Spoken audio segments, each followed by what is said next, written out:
seaboard. Shore to shore, seaboard.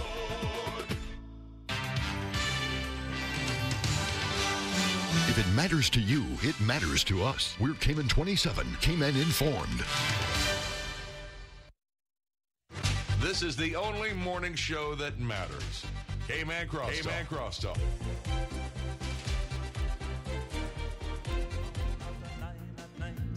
That's Cayman. People in the airport know you by name. That's Cayman. At Rum Point before the Hyatt came. That's Cayman.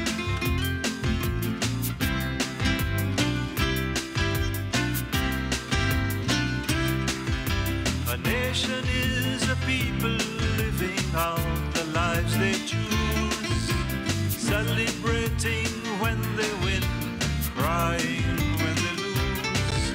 And those who say Cayman is not a nation legally, it's very clear to me they missed the point entirely. Smelling your pork as you're driving by, that's Cayman. Christmas beef, button tonguefish fry, that's Cayman. Your car break down, you get a lift to town, that's Cayman. Sunday cricket, agriculture ground, that's Cayman. A downtown beach where children swim, that's Cayman. Mr. Jim, remember him, that's Cayman. Spots landing and Christmas breeze, that's Cayman. Miss Coney, macaroni and cheese, that's Cayman. The opinions expressed by Cayman Crosstalk, its hosts, callers, or guests are not those of Hurley's Media or its sponsors. Here are your latest news headlines from the Cayman 27 News Team on Rooster 101's Cayman Crosstalk. Now, here's the news.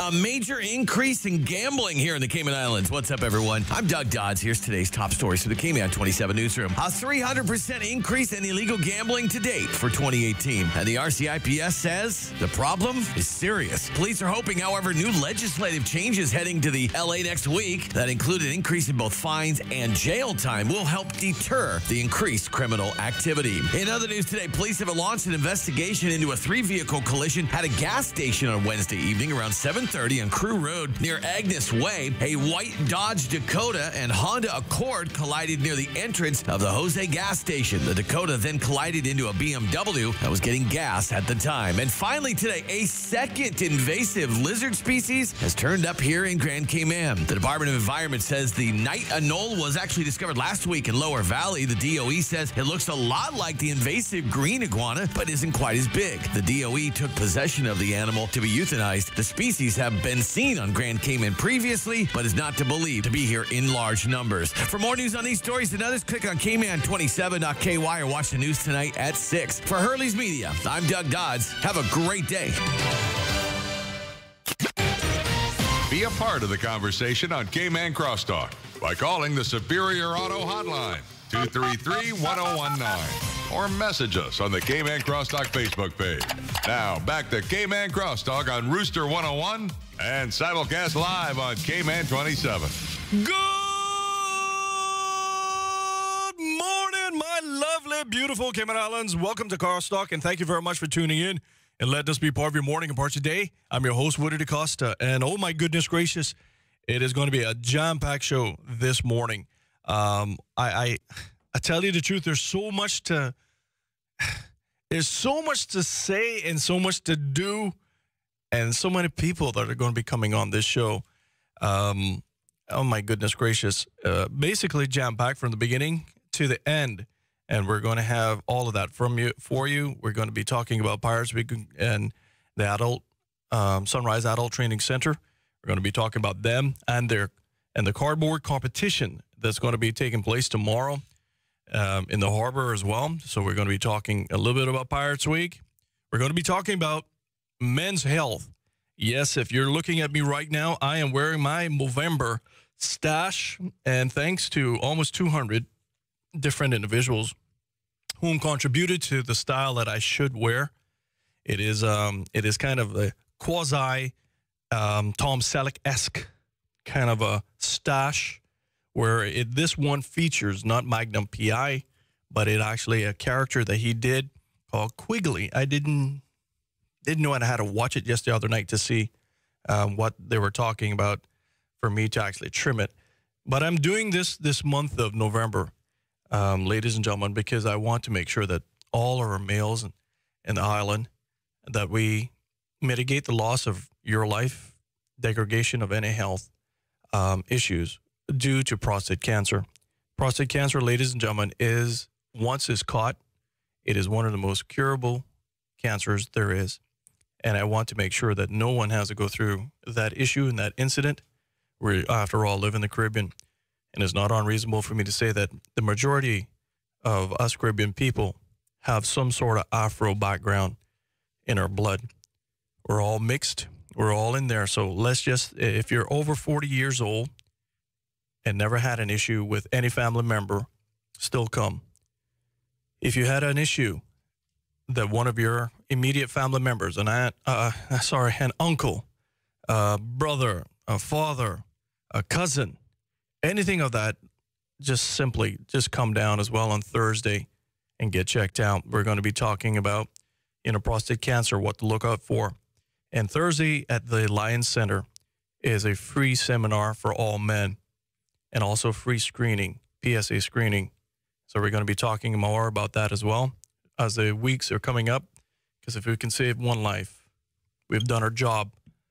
Then, right after that, we're then going to be talking with individuals from the Ministry of Immigration. I guess that's probably going to be changed very shortly. We're going to be talking about the work bill and the CBC bills, which is the Cayman Border Control. All of those things are going to be discussed. We're going to talk about, kind of dissect a little bit of those bills. We're going to have individuals that are going to be coming into the studios. I'm not certain whom exactly will be coming in, but it should be an interesting conversation. And then we're going to cap the morning off with a great discussion with some veterans, because after all, this weekend is, for most of the world, is Memorial Day. And Sunday, the 11th, is going to be marking 100 years of the end of World War I. And we're going to try to see if we here at Hurley's Media can join the global initiative of ringing a bell at 11 a.m. on the 11th of November. And so those are the things that we're going to be talking about. We're going to be talking the significance of what veterans, what role they play, the Cayman Islands Veteran Association, all of those various different things. So it should be a really, really interesting program for all of you. The number in the studios, if you want to participate, write this down, 233-1019, 233-1019. That is your number to really contact us. In addition, there are a lot of things that are going to be happening over the weekend as well. We're going to have different initiatives that are happening. But one initiative, if you all probably hear me say it quite frequently, is about spaying and neutering your animals right at the end of the show. I just don't say it just to say it. I say it because I really mean that we got to be a better society. And I just want to say that there is going to be a wonderful bike-a-thon that's going to be transpiring on Sunday as well for Paws. And we're going to be discussing that a little bit. And hopefully, maybe that's a caller on the line right now. Hopefully, this is Mr. Gata giving us more details of that as well. Good morning, caller. How are you this morning? Good morning, Woody. Good morning. Good morning. How are you, ma'am? This is Georgia Ebanks, but I'm sorry I don't have any of those details. But Woody, since you always seem to know what's happening, why was that helicopter out for must have been, I don't know, 2 hours or more last night. Well, I understand that there was a police action that transpired last night, and the helicopter was up. In addition to that, it was... I watched it through my bedroom windows. Yes, I couldn't ma'am. get to sleep because it was low and it was hovering over certain areas. Yes, It ma'am. was up and down, up and down. I say, I know in the morning Woody will know what happened. Yeah, I'll be honest with you, the only thing I heard so far that it was a police action and that the police was being coordinated from air and on the ground. It But must the have been pretty details, serious. well, I would imagine, yeah, they don't normally do that late at night and that low Yeah. as well without any cause. And I tell you the truth, that's one reason why I was always a champion, I guess you would say, for the helicopter. It has been, I think it has proven well It's and a was continued. blessing. It truly is. And one other thing, Woody, I hope that all the signs and flags and stuff from Pirates Week will be taken down. Imagine Sunday is Memorial Day, a time for us to remember the dead. I mean, the men and women too who lost their lives fighting to give us the freedom we have today. And many of those men and women were Caymanians too, not just foreigners. No, you're absolutely And right. my father was not in any armed forces, but the ship he was on was carrying some stuff, and his ship was torpedoed, and I was only 16, and my brother 9, when we became fatherless because of the Germans. And many Caymanians, I'm sure you've been told the story of a West Bay man who was put in the German concentration camp, Yes, ma'am. and it affected him. But thank God he lived to come back home. So please, and if you remember, almost every Pirates Week, something bad happened. Either someone is murdered or some bad accident. So I know your mother and father taught you to pray. All of us who believe there is a higher power of God, let's pray that no one will be hurt this year. And I thank you for giving me all this time. Amen. God bless you, buddy, and You all too. your family and the staff there with you and the whole Hurlemarian family. Thank you very much, you ma'am. very, very much. Thank Bye-bye. you. Bye-bye and a good morning. And I hope to hear back from you during the veterans. The veterans are going to be coming on at around about 9:30 to talk about that very same issue as well. And just want to give just a rundown. 2018 Paws on Wheels is basically just bring all your whole entire family. And it's a cycle straight through the eastern districts and so forth. It starts at 7 a.m. and runs straight through to 10 a.m. And it's going to be starting off at the Lighthouse restaurant in beautiful Breakers. And if you want to know more about it, you can go into caymanactive.com. That is caymanactive.com to find out much more detailed. And all proceeds go towards helping all of the pets and so forth in the eastern districts as well. It is not a race or a time event. We just want to encourage everyone to enjoy their ride around the beautiful eastern districts in support of our animal welfare efforts. This is a family-friendly event with 3 routes according to age and experience level. And so once again, if you want more details on that, it's a fun day. I'll tell you the truth, the eastern districts are absolutely beautiful. It starts at 7 a.m. and runs till 10. And you know where the beautiful, awesome restaurant is? Lighthouse, right in Breakers. That is where it's all going to be starting as well.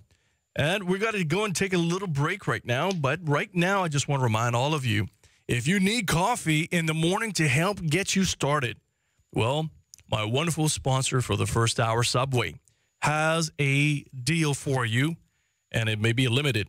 I want you all to take advantage of these things as much as possible. Remember, if you go to any of the 6 locations of Subway and get a cup of coffee, they will give you a cookie for free. Yes, ladies and gentlemen, any flavor you want or any type or brand. Well, I wouldn't say brand. I guess any flavor. It wouldn't be called flavor. I don't know what type. It wouldn't be called flavor. It wouldn't be called flavor, right? I guess it would just call it type. So just go there and it will give you any one that you want. And, it's absolutely free. And remember, ladies and gentlemen, Subway has 6 locations and they've opened 2 stores 24/7 to serve you even better. One in West Bay at Centennial Towers, the other one in Central Georgetown at Anderson Square. And I would like to say, Subway, eat fresh, eat delicious.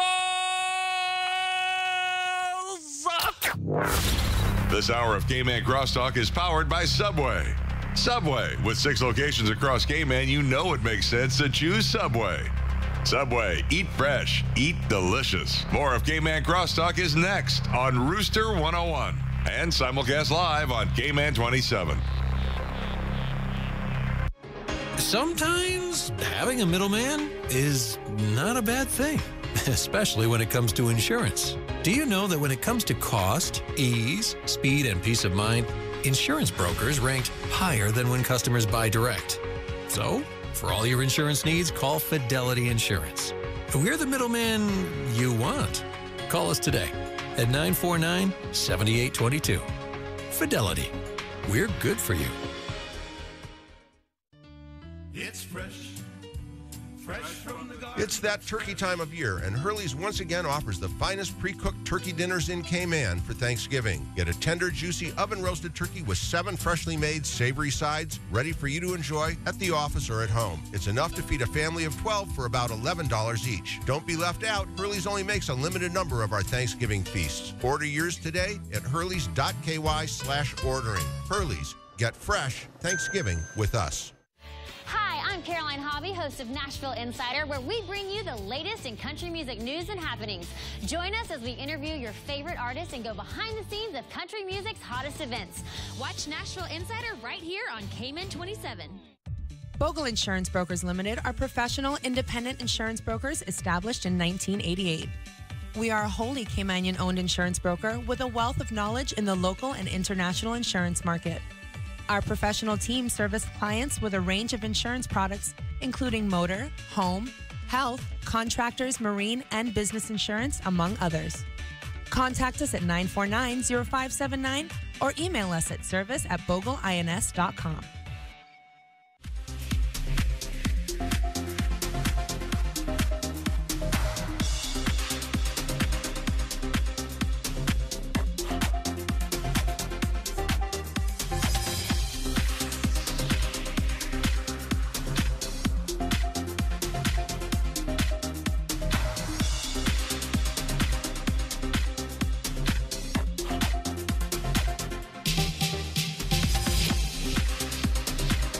Crosstalk Facebook page.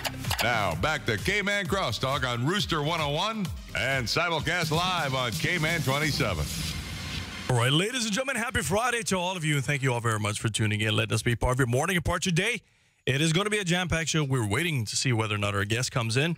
If not, I got other things that we can do as well because it's so massive this morning. But I want to sincerely thank all of you. It would be remiss of me not to say thank you very much for tuning in. Let us be part of your morning and part of your day.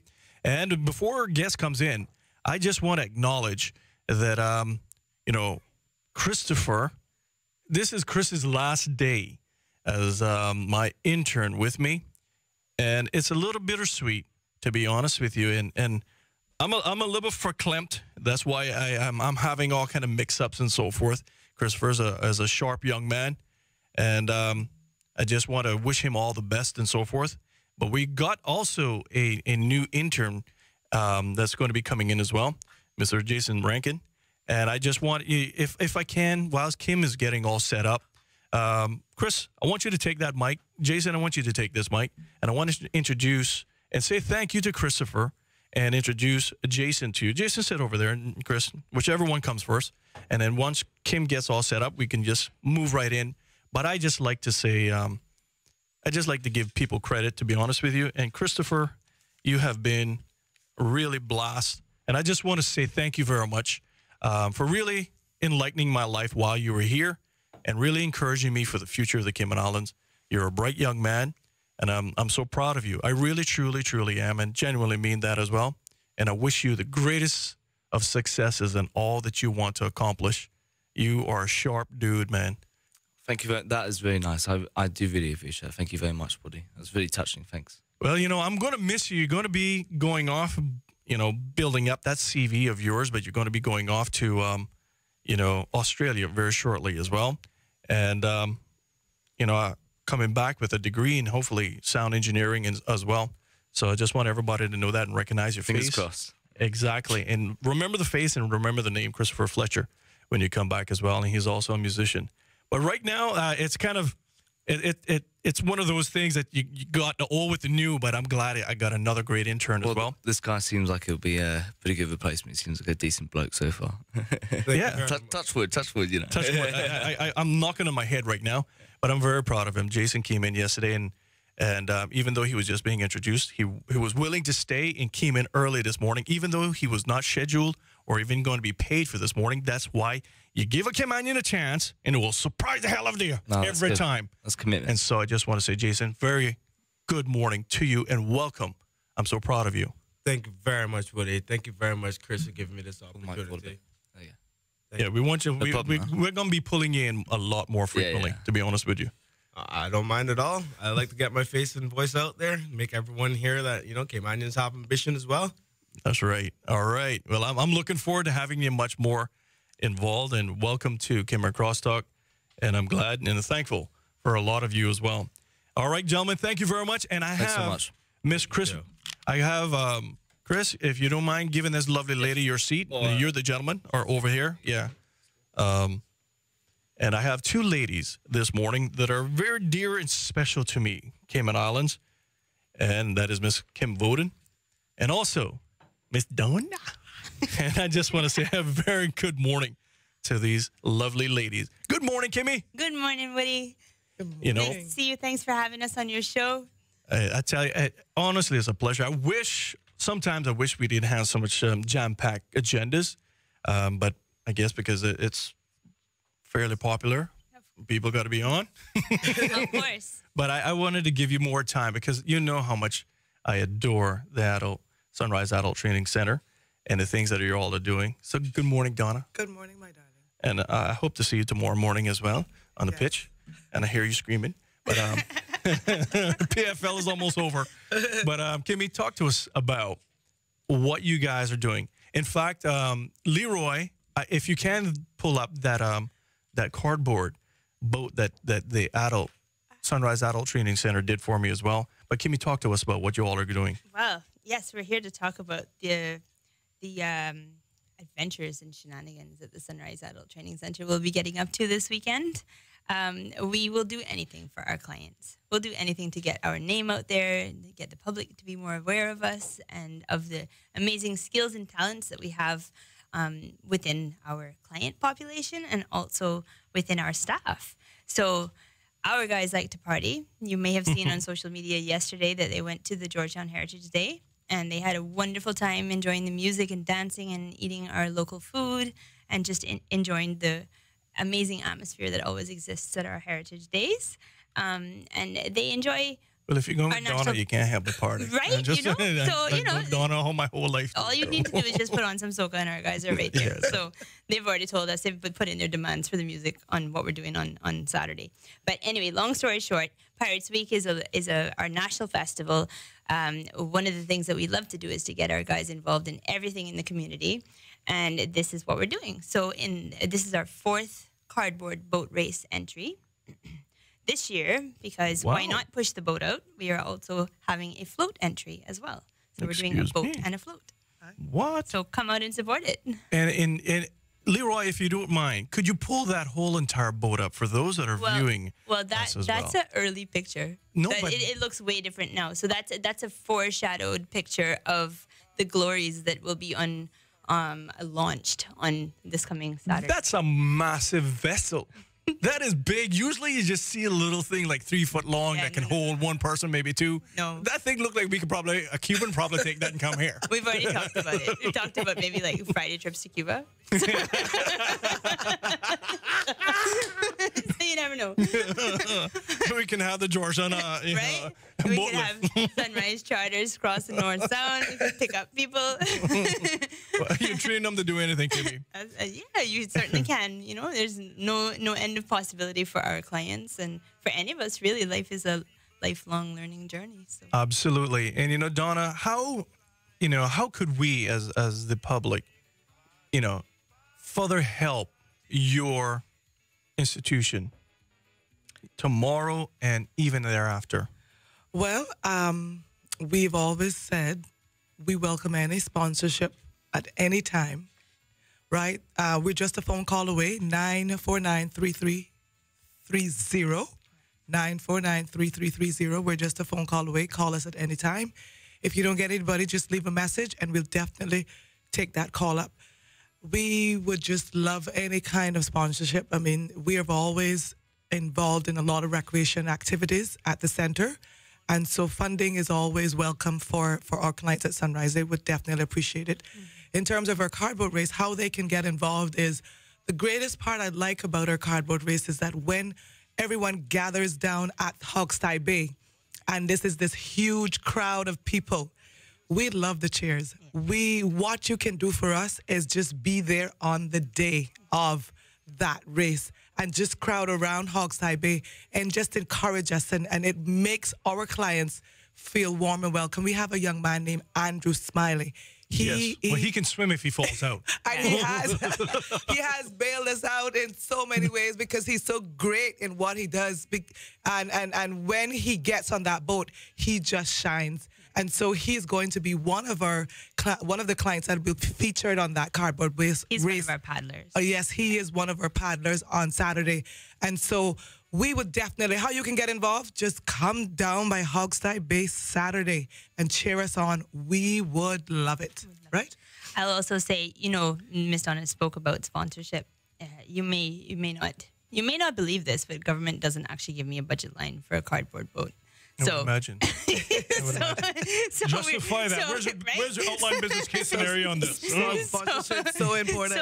So we do this every year based on the kind donations, both financially and also in kind from a variety of local businesses. So I would like to say thank you publicly to our most major sponsor this time around has been Elite Marble and Granite. All right. And they have given so generously to help make this happen. We've also had sponsorship from Mr. Jason Brown and his private waste collection company. And he will one of his companies will Island Waste Carriers. That's it. Yes. And in fact, one of his companies will actually feature as a part of our float. Oh, really? So it will be anything we do is always a collaboration. Another big collaboration that we have this time around is actually another government department. So Department of Environment has been hugely involved in that. Mr. John Bothwell and Mr. Bradley Johnson have given of their time. They have they're going to be loaning us some other vehicular support on the day of. Nice. They have given us some cardboard. They have helped us with some graphics that we needed to make our float more attractive and to send the message that we want to send. So there's Elite, there's the Island Waste Carriers, there is Mr. Kim Jackson and the Cayman Catboat Club. As always, he's one of our most favorite people in the whole wide world. And I'd just like to say, actually today is his birthday, so happy birthday, really, Mr. Kim? Kim. Yes. Yeah, he told me he's turning 18 again. That's right. That's right. Just important. He's a wonderful man and he's a wonderful friend to Sunrise. And we're just so grateful for him and his time and his advice and his help every year. Everything. So he throws everything at us. I know I'm missing somebody, so sponsors out there, apologize. Miracle Brokers has been generous with their cardboard. Parsons AC have been generous with bits and pieces from their boxes. We've gone to A.L. Thompson's. We've gone to Brand Source. So many local businesses have just responded so generously when we've called and said, help, we need more. Yeah. I got to ask you guys, are there any kind of specifics that you have to stick to when you're building your cardboard boat? Yes. Well, what are they? I'm kind of curious. You cannot use cement. You can't use fiberglass or epoxy or any of those actual. Oh, thank God for the cement part of it. You can't actually. We wanted an anchor. You can't make a fiberglass hull. All right. So you have to use cardboard. You have to use. You can't use screws, you can't use Wow. wood, you can't use, you can use tape, but the whole hull cannot be covered in tape. Yeah, we just can't have a whole entire duct tape boat just going down the whole entire thing, right? No. So I would probably do that one. I think it's been tried in the past, but Well, not you know, by us. the Canadians will remember this show. It was one of my favorite. Red, green. Yeah. Duct tape solves every problem. Pretty much. But yeah, no duct tape boat. Yes, there are restrictions. And I mean, we've been at the meetings. We have to follow the rules as well. There's a risk of, they inspect everybody and they make sure that it's a fair playing field. This year, it's actually called the Cardboard Regatta. I'm going to do Pirates Week job for them now. I'm going to talk about it. Good. Miss Melanie McField and her team have been amazing in terms of their support of not just us, but everybody as a part of this national festival this year. So the Cardboard Regatta this year, I believe, is sponsored by Kirk Freeport. Which is a change from previous years. And it's a bit different in that I think this year there are cash prizes, which is something really motivating to paddle strong and hard for. And there's also a division for juniors or for children. So there's going to be a children's race, and then there's going to be the classic adult race after. Wonderful. And everything is taking off from Hogstye Bay. Hogstye Bay. Same place, same venue. Wow. And I'm kind of curious, your paddles, do they have to be made of cardboard? No. Those can be normal. No, that would be never get anywhere. Those can be normal.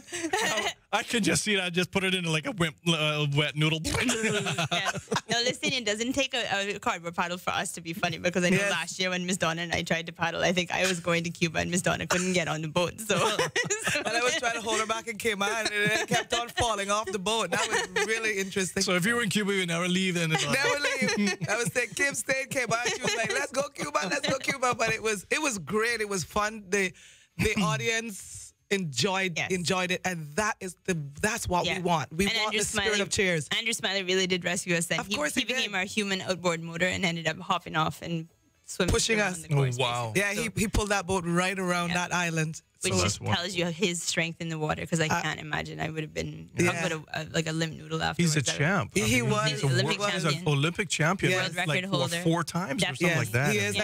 And you know what? The thing is, he's still excited about this thing. Yeah. He's messaging me every day. Don't forget. And I'm like, okay, we spoke yesterday, so yes.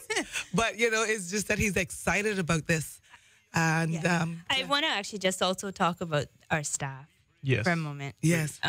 Because, this is all done for the clients and for the center, but it would not happen without the monumental efforts of staff pitching in. Yes. Especially when you see our float entry on Saturday, Woody, and I hope you're coming out to the parade.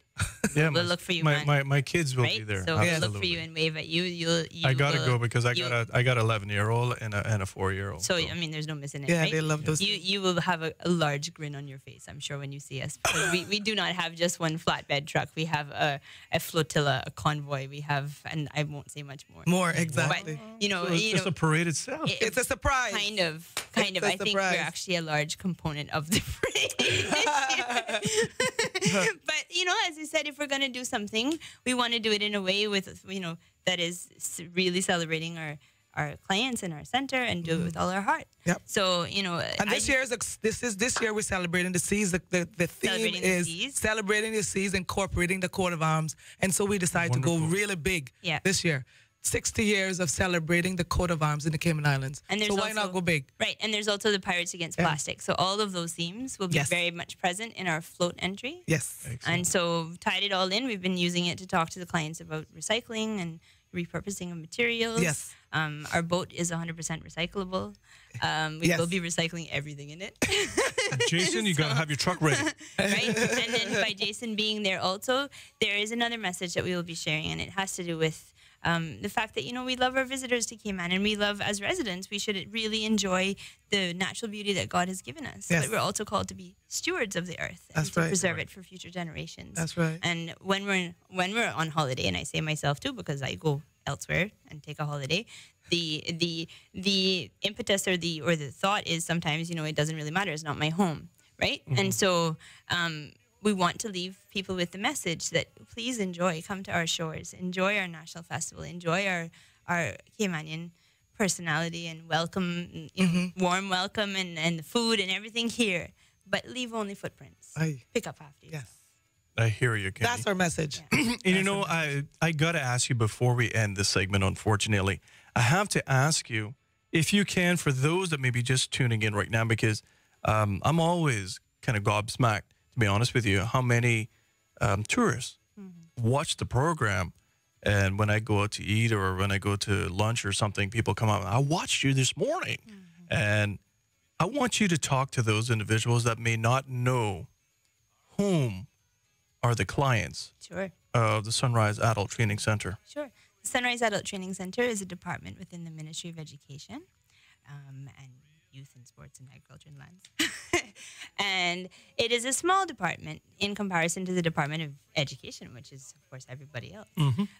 But we are Cayman's only publicly funded vocational training and recreational day program for adults with disabilities and special needs.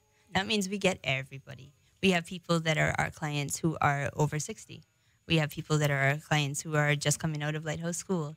We have diagnoses which range from fairly mild learning difficulties and maybe some organizational problems. You know, they just need a little bit of extra support to set up some organizational tools and they're good to go.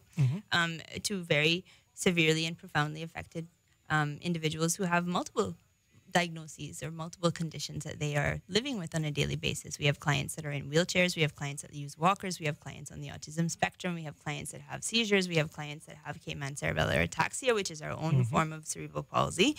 We have clients that are funny. We have clients that are brave. We have clients that have courage. We have clients who work, 23 in fact, 23 now, that's 24, work out in the community to a variety of capacity levels from full-time, and some have been multiple award winners of Employee of the Year, Employee of the Month, and we support those clients.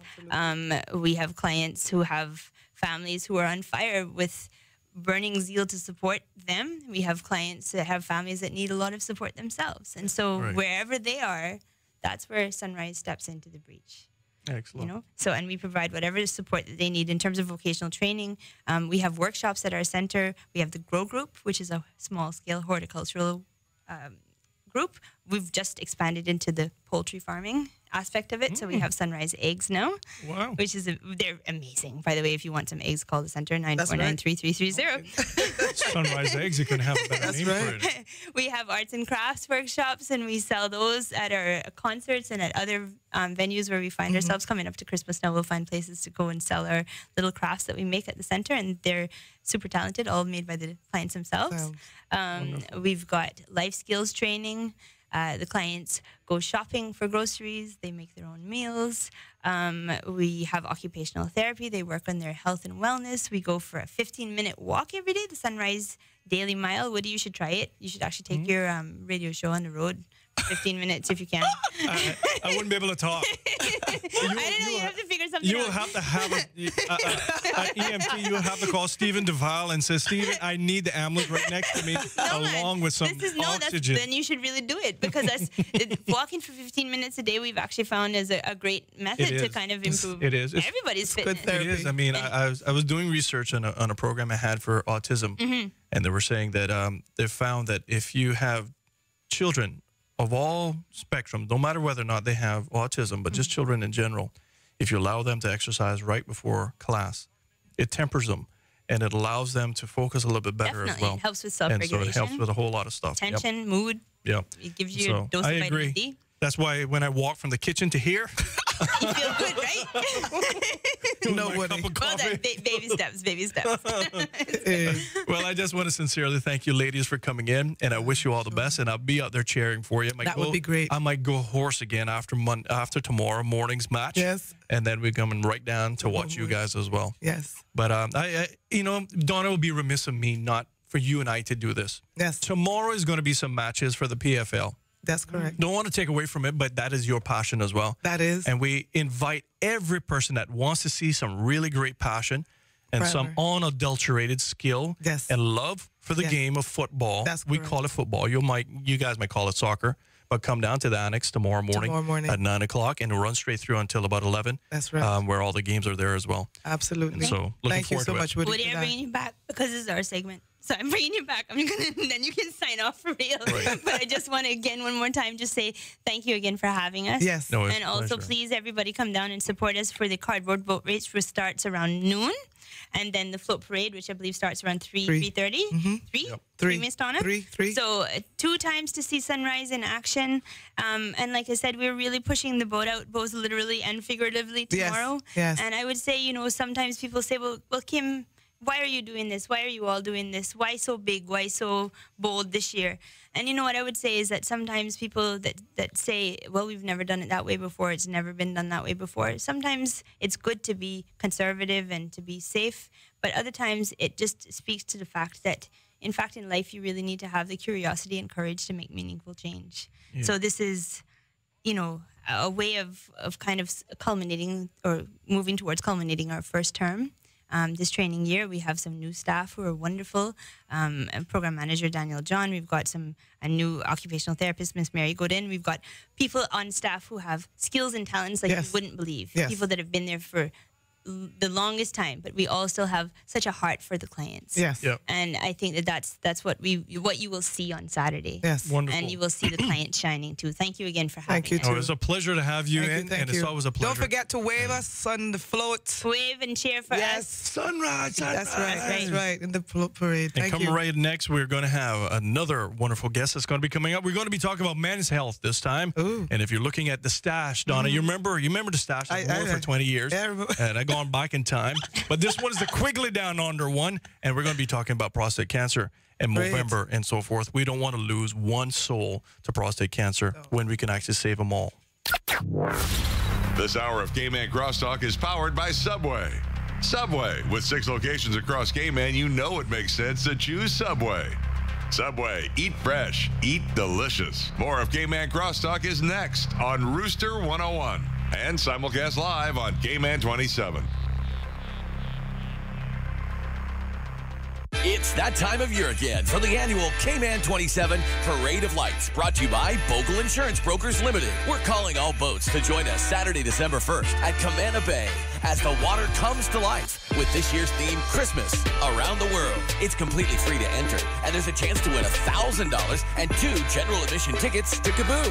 Or enter just for fun. Private and commercial boats are welcome. For more information and to register your boat, click on cayman27.ky. I just need to know, whose side are you on? This part's where the experiment really begins. This ain't no place for no hero. This ain't no place for no better man. This ain't no place for no hero. Go home. We're coming.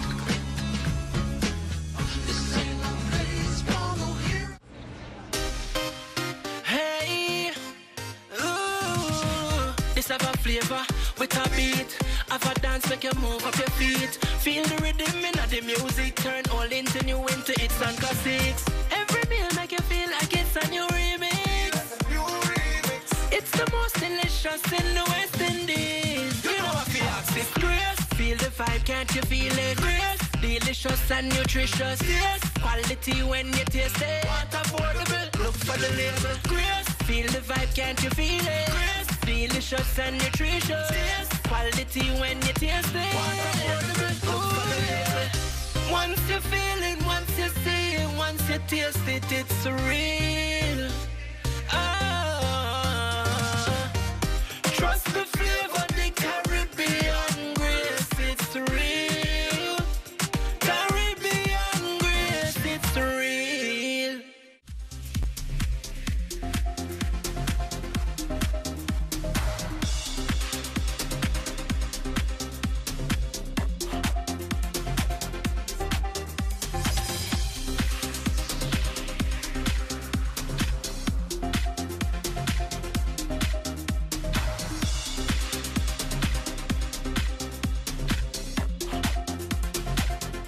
To all of you around the world as well, and thank you all very much for the kindness that you've been sending through this morning, and all the hearts and all the love, and all the great little WhatsApps that you're sending as well. And if you all notice, I have some people are liking the stash, some people are not. Well, the stash is for a reason. growing my mustache again, simply for the fact that this is Movember. And I want to make sure that we don't lose a soul to any kind of, for example, prostate cancer. One of the cancers that, if detected early, you can actually save it, you can get rid of it, and you can live a wonderful life, long and prosperous, here with us on earth. So I don't want to lose one soul. And I have Rebecca this morning from Baptist Health. And I just want to say good morning, Rebecca. Good morning. Happy Friday, everybody. And you brought a couple of gentlemen in. I know you brought, Zachary is no stranger. We're going to have football tomorrow. We're excited about that one, but I digress a bit because I'm a passionate footballer as well. But you brought a gentleman to the studios of visiting us in the Cayman Islands. I would love for you to introduce this wonderful doctor to all of us as well. Thank you. So thank you very much for having us. So today we've brought with us Dr. Omar Laguna. He's a surgical oncologist with the Miami Cancer Institute at Baptist Health, South Florida. And he did a wonderful presentation last night to the Mobros. Wonderful. On cancer tips, tricks, and data, and sent a lot of very good take-home messages to the gentlemen last night. It was a great turnout. Wonderful. We're heading to see the civil servants at lunchtime today. For breakfast today, and then some more corporate employees at DART later on at lunchtime. So we're really trying to spread the word of cancer prevention and little tips that generally men can do to really improve their health. Well, before we get in and introduce Dr. Laguna, if you don't mind, Rebecca, just talk to us a little bit about Baptist Health and what your role is here as well, so that we all can understand the connection and so forth of all of it. Because there's a lot of people here that, frankly, sadly, there is an increase in cancer patients. Could be proportionate to population and so forth, but we all want to make sure that we have the facilities and the expertise available, that whomever is diagnosed with it will have that. Yeah. And Baptist Health is one of those facilities. That's correct. So, yes, I'm the managing director of Baptist Health International in the Cayman Islands. We're here, we have an office currently at Governor's Square where we have all our referrals and business development takes place from there.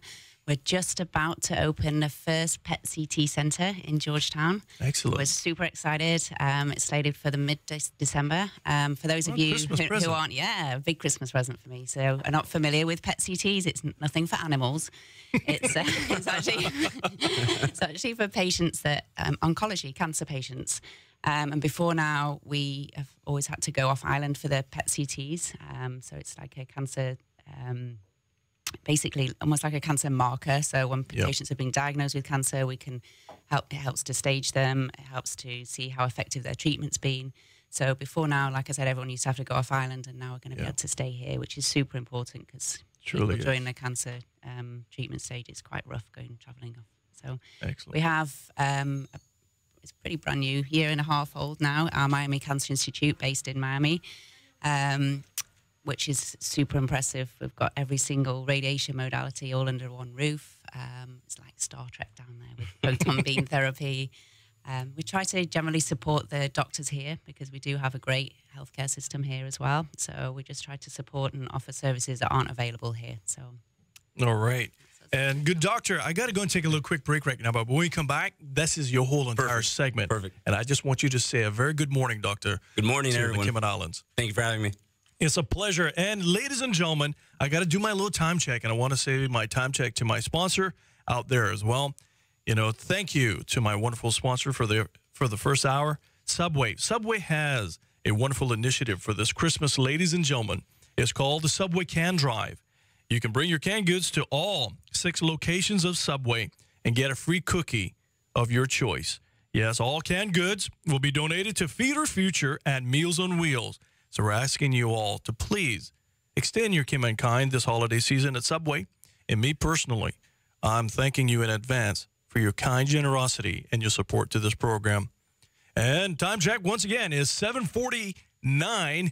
And it's brought to you by Subway. 6 locations in Grand Cayman. 2 locations have been open 24/7 to serve you even better. One in West Bay at Centennial Towers. The other one in Central Georgetown at Anderson Square. Subway.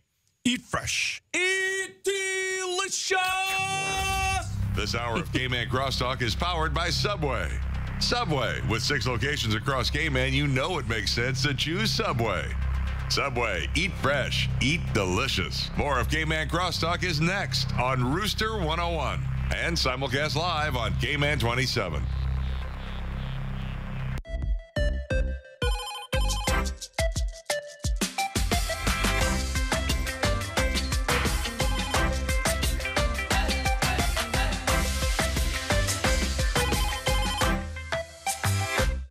We're on a mission to reinvent the way we look at sport. En route, we'll be meeting the biggest names and the brightest stars, looking to pinpoint the precision of success.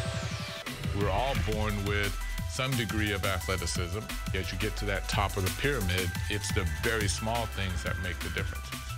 Work hard to stay focused, to get it done. I know everything I did it for a reason. You have to be a little bit insane, I think.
Give you your weather forecast, and I want to sincerely thank my friends over at the National Weather Service this morning.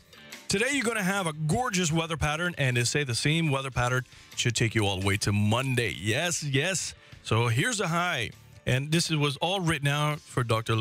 Laguna. To tell you the truth, it was like they wrote it just for him. Today is going to be a high of 85. They say the real fuel temperature may hover around about 93 degrees. Get this, you got about 15% chance of showers in the Cayman Islands. That means that it's going to be very little to no chance. If it is, it's going to be brief and passing. So the synopsis for daylight hours is partly sunny and breezy and beautiful. That's actually on my forecast. Winds are going to be coming at you from the northeast at 12 miles per hour with an occasional gust about 17. The winds are going to continue that northeasterly direction tonight, which should be good. It actually going to pick up some steam about 14 miles per hour tonight. That's going to cool the surface temperatures down about 80 degrees. So the fireworks should be beautiful tonight in the center of Georgetown. With the real fuel temperature, they say hovering around about 85. You got a 25% chance of experiencing some showers. It's going to be a beautiful, cloudy night, but you should be able to see those gorgeous fireworks going off in the air. Sunrise this morning was at 6:31. Sunset will be at 5:48. You got 11 hours and 17 minutes of beautiful tropical sun and similar weather forecast pattern going straight through until Monday morning. Enjoy it. Join me back with Dr. Laguna right after this little rejoiner. Be a part of the conversation on Cayman Crosstalk by calling the Superior Auto Hotline, 233-1019, or message us on the Cayman Crosstalk Facebook page. Now, back to Cayman Crosstalk on Rooster 101 and simulcast live on Cayman 27. All right, ladies and gentlemen, thank you all very much for tuning in and letting us be part of your morning and part of your day. And right before I get with the good doctor, we're going to be talking about prostate cancer in November. And I'm glad that he's down. He's a young man as well. And he knows it only too well. It actually hit home. I was speaking in the midst of the break. You all got to tune in for this particular interview. Every one of you male out there, and you ladies that care for your men, you know what? Be the strong arm approach again, and we're going to continue this conversation. But if you're looking for a smile, how about 5,000 reasons to smile even more? You know, Doc, you can make, Rebecca's driving you up now. She might probably do this one, to be honest with you. Every week for 5 weeks, if you choose Esso Fuels, And the customer, you can actually get $5,000. And here, how you can actually get that chance of winning $5,000 in your hand, hard cold cash. Simply spend $25 in any fuel at Esso service stations and enter a chance to win. You could be smiling all the way to the bank. And remember, you can do that today. And join us back with Baptist. And I just want to welcome back to the studios, Dr. Luke Guna. Welcome. And, tell us a little bit about you and why you're down here in the Cayman Islands right now. Sure. So, I'm here representing the Miami Cancer Institute, where I'm a surgeon who deals primarily with GI tumors and melanoma. I was told by Baptist National about the whole Movember celebration movement here, and I figured I'd come down and help talk about cancer prevention. As a surgeon, I tend to deal with a lot of end-stage disease. Most of my patients have already been diagnosed, and for me, it was kind of exciting to get a chance to talk about prevention. Wonderful. Instead of the treatment of the disease itself. Doc, sitting here, and I've been privileged to meet doctors like you for the last several years and learning a lot of things. And one thing that I've learned over these years, good doctor, is that, for example, prostate cancer, when detected early, can actually be cured completely. You can live a long, healthy, happy life. But we just need to get diagnosed. Right. And there is this problem of men in the Caribbean. It could probably be South Florida. You probably reach it as well. But we have this machismo about us that we don't want to talk about those issues that we have, maybe, problems urinating, not wanting to, frequency thereof, probably having erectile dysfunction, all of the issues that we don't want to discuss because that's our manhood. And then to compound it, they think, well, in order for me to get checked and get diagnosed, I need to have someone probe me in my rectum. And I'm not a bati man, I'm not a queer, I'm not a homosexual, those kind of things. And sadly, we lose a lot of men because of that, because we wait too long, like you said. And I'm glad, and I just want to say to you, you warmed my heart this morning saying that you took every opportunity to say, I don't want to be on the end stage of it. I want to save lives. I want to talk about prevention. Right. So can you talk to those men out there, good doctor, that maybe over the age of 40, that has never maybe had no issues or maybe are having issues, what they should do and why? Right, it's interesting. I have Caribbean blood. My parents are Cuban. I can hear that. And in Miami, we run into the same issues with Hispanics and the negative stigma of something like a rectal exam or a colonoscopy. And I think a lot of this also has to do with the fact that the ages where we start screening. Colorectal cancer screening is 45. Prostate, depending on your history, 45 or 50. It's at an age where we still think we're young, right? I'm 44. And like it or not, I feel little pains here and there, and I have to recognize the fact that I'm getting older. And one of the most common risk factors for cancer is old age. The longer we live, the more we accumulate little injuries here and there that our genes, slowly get beat up and can turn into a cancer. So, you're at the stage where you're almost mentally not accepting the fact or not cognizant that you're getting older. Mm-hmm. You're not realizing that these diseases really are diseases that are within your age group, right? You think of it as something that happens only to 80 and 90-year-olds. Yeah, older people. Between the Hispanic machismo, the fact that I'm still young, this isn't a disease that I have to worry about, and our guys don't like to do anything, right? We wait till last minute. Yep. Because of that, we miss out on a lot of screening opportunities. And really, when we talk about cancer prevention, there's cancer prevention from the standpoint of trying to eradicate the disease, right? Not letting it ever arise, right? But there's also cancer prevention with regards to catching things early. A lot of our screenings tools like mammographies, colonoscopy to some extent, digital rectal exams, a lot of these screening tools don't prevent cancer, but they do help us catch it early when it's very treatable. And you could take a situation which could be very serious, and even though, it is a blip on your radar and it is something we have to deal with, it can be curable when found early. But the only way to find these things early are through screenings that begin at a young age. Well, I got to ask you, good doctor. Now, you talked about age groups and so forth that should, when you see the GP or something else, just start getting these tests done. Now, I got to ask you, for those individuals that not just hitting the age bracket, but there may be some markers, that some telltale signs that, you know what, something is not wrong or not right. Something is wrong with me. And I think we all know it, but as males, we kind of deny until it really hits us like a brick house, right? What are some of the signs that you do have a problem, possibly with your prostate? Right. So prostate related, we think about difficulty urinating, right? Like you go to the bathroom, but you can't finish voiding completely. You always have the sense that you haven't emptied your bladder. Sometimes you can have pain when you urinate. You can have pain during ejaculation.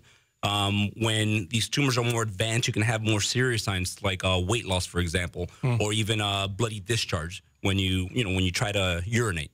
My gosh, if any of those things, I mean, if you're waiting, you got to talk about it, and you got to go to your GP. You can't wait. Look, the example I give is how many of us drive around with our car with a little beeping light that says, time for an oil change, 5,000-mile oil change, and we ignore it. And when it's 10,000 miles, we decide, this thing has been beeping long enough, we better get the car in. That little sign is there for a reason, because if you take it in and you take care of your car and you get that oil change at 5,000, your car's going to last longer.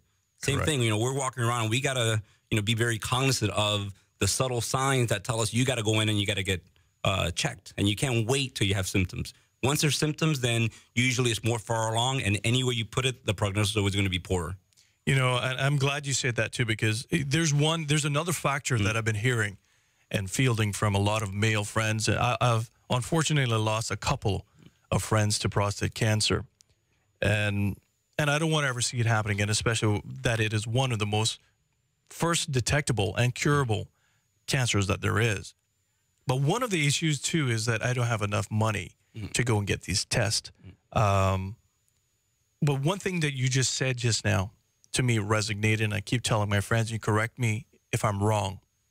The longer you leave it, the more advanced the issues are. The more advanced the issues are, the more costly it would be, either in terms of financial cost to you or the ultimate cost, which is your life. Right. Maintenance is key. And like anything else, once you let things go too far, you're always going to pay the price, either financially or physically. And I got to ask you this one of these questions as well, that hopefully we can draw some men over to the other seminar they're going to have next week as well, which is Thursday, which is the PSA screening is going to be there and is absolutely free. And so if we can save one individual, we've done our job, Rebecca. One of the other issues that we have is that what could you do, doctor, even if, other than if, for example, you don't have no predisposition to this disease, whether or not there is a family member somewhere down in direct connection, uncle, father, brother, cousin, and usually they say Afro descent as well as has a higher propensity of getting colon cancer and prostate cancers. Now, what could you do to help prevent this, help prevent prostate cancer? Is there anything you can do, or is it just that it happens? No, so I think in general, it's understood that with age, we're at higher risk for cancer, right? And it's just kind of like a runner. The more you run, the more wear and tear on your knees, and eventually you're going to get some kind of joint dysfunction. If you run for 10 years, your joints are going to probably be better than if you run for 50 years, right? Because just wear and tear. Our cells are beat up by carcinogens, and carcinogens are anything that can affect us in the environment: smoking, excessive alcohol, drug use, exposure to sun, different carcinogens that could be like in pesticides, right? So we accept the fact that a good 66% or so of cancers and genetic changes related to cancer are just random events that good normal cells are doing their thing, and from being exposed to life can make changes that turn into cancers. Now, it's thought that a good 40% of cancers can be prevented, and most of these are lifestyle changes. Obesity is linked to a myriad of cancers: breast, colon, prostate, smoking. If you quit smoking, the chances of you getting lung cancer are almost zero. It's not zero, but it's almost zero. There's data supporting eating organic can actually decrease your risk of GI tumors.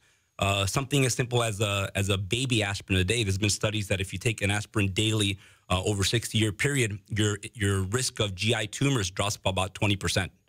So these are all proactive things that we can partake in on a daily basis that can limit our risk of cancer. And they're simple. It's keeping a low weight, watching what you eat, limiting toxins like tobacco and alcohol, and more importantly, following the screening protocols. I mean, it's sad today, if you're 80 years old and, you come in with a large prostate mass and it's metastatic and it's spreading you everywhere, and now they're telling you that there's not much we can do, we're just going to do a palliative therapy. If that person had screenings on a yearly basis and that happened, well, all right, you can chalk it up to bad luck. Someone's going to get the disease. But it's sad to see someone who's in an age group with a disease that could have been prevented had they just had a simple test when they were younger. So it adds to the mental anguish and insult of, I almost brought this upon myself. Yeah. Right? Because I didn't follow the easy screening test. I mean, a digital rectal exam that's done by a primary care physician takes 2-3 minutes. I mean, it's not the most comfortable thing, but it could save your life. Colonoscopy, a lot of adults, males, say, well, no, I don't want a colonoscopy because the idea of you're asleep, you're going to fall asleep, you're going to wake up. It's done at least for 5 years. You have a clear mind that, listen, odds are I'm not getting colon cancer because I had a colonoscopy. I mean, these are things that are very easy to do, very easy to tolerate, and can save your life and not just your life. I mean, you got to think about the stress on families. Yeah. I mean, I tell everybody that at some point all family members become my patients because they're really the ones that are carrying the burden of dealing with a family member that has cancer. I think about my children, and I think as a parent, you always fear the moment that you're going to leave your children alone. Yeah. Right. And I want to do everything possible to be, around as long as I can to watch them grow up, watch their children grow up. And the thought of me developing a disease just because I didn't get a rectal exam or I didn't go to colonoscopy is insane to me. I agree. I'm glad you said that, and I'm glad that a young doctor like you is saying that to people as well, because I think when young men around our age simply look at it and say, you know what, this guy is talking to the family members, and just get over any kind of issues that you may have and just take care of it. And like you said, good 5 years can go by. You don't have to worry about anything of that nature. It's just good preventative maintenance. Right. And again, things can happen, right? We're never going to control things 100%. But at I least think mitigated. Right, exactly. And I think we need to take control of every variable that we do have control over. I told everybody we're the sum of our parents' genes, right? We have half of your dad's chromosomes, half of your mom's, and when they mix, some good things happen, some not so good things happen, right? And we're never going to be able to change that. At some point, we'll have genetic, treatments and gene therapy. But until then, the only thing we can do and the only thing we can control is our lifestyle habits. Getting up and exercising, watching what you eat, going to your primary care physician, educating yourself about your family history, where you come from. I mean, there's genetic tests, like for example, a 23andMe study, right? I mean, there's all these online genetic tests that you can actually and get a sense of where you came from. That's pretty cool. And Rebecca, before we end this segment, I just want to say to you, Doctor, it was a pleasure talking to you. I hope this is not the first nor the last time. And I hope that when there's a request to go to the Cayman Islands, I would imagine that Dr. Lugona will be putting up his hands. Ooh, pick me. But Rebecca, how can people, get in touch with Baptist Health if they're having issues, if they've been diagnosed with something and just needing some extra help? And hopefully, knock on wood, your Christmas present will come early, mid-December as well. And how they can get in contact with you. So you can get in contact with myself or my colleague, Michaela. Our number is 749-3304 or 749-3306. And before I finish, actually, as well, I know you'd mentioned about some people saying that they can't afford the testing and that kind of stuff. Well, the whole month of November is designated to Movember. And the organisation that's sort of supporting all these educational groups and fundraising things is putting all their money to the Cancer Society to support men's health. So if you need a PSA testing, there is no excuse. It's free. Go to the Cancer Society and get your PSA testing, and that is just a blood test. So please take note. And for those ladies that are listening, sometimes the gentlemen need a little nudge from us to go and get a colonoscopy or the prostate testing. So please, really focus on men's health this month. Yeah, just remember, we can be very easily persuaded to do just about anything. Yeah. just get creative. Yeah. and ladies typically know what that means. I got a WhatsApp that came through, Doctor. It says, I just had a colonoscopy. Unless you told me, I wouldn't have believed it happened. Only out in the 30 minutes.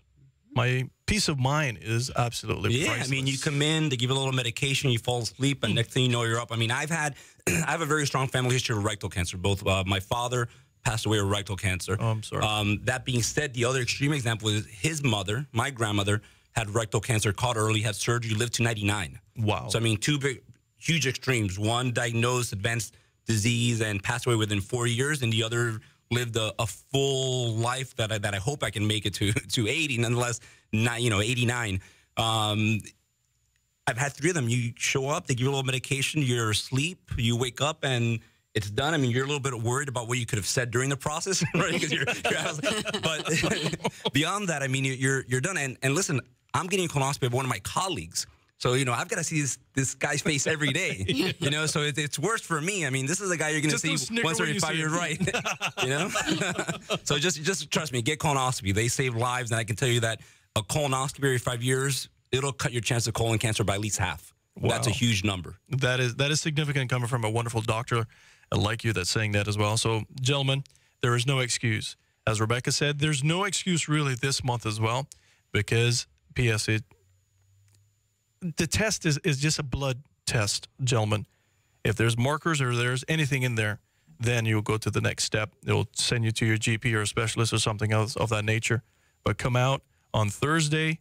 The Cancer Society is putting it on, and as you all can see, I'm wearing my band this morning.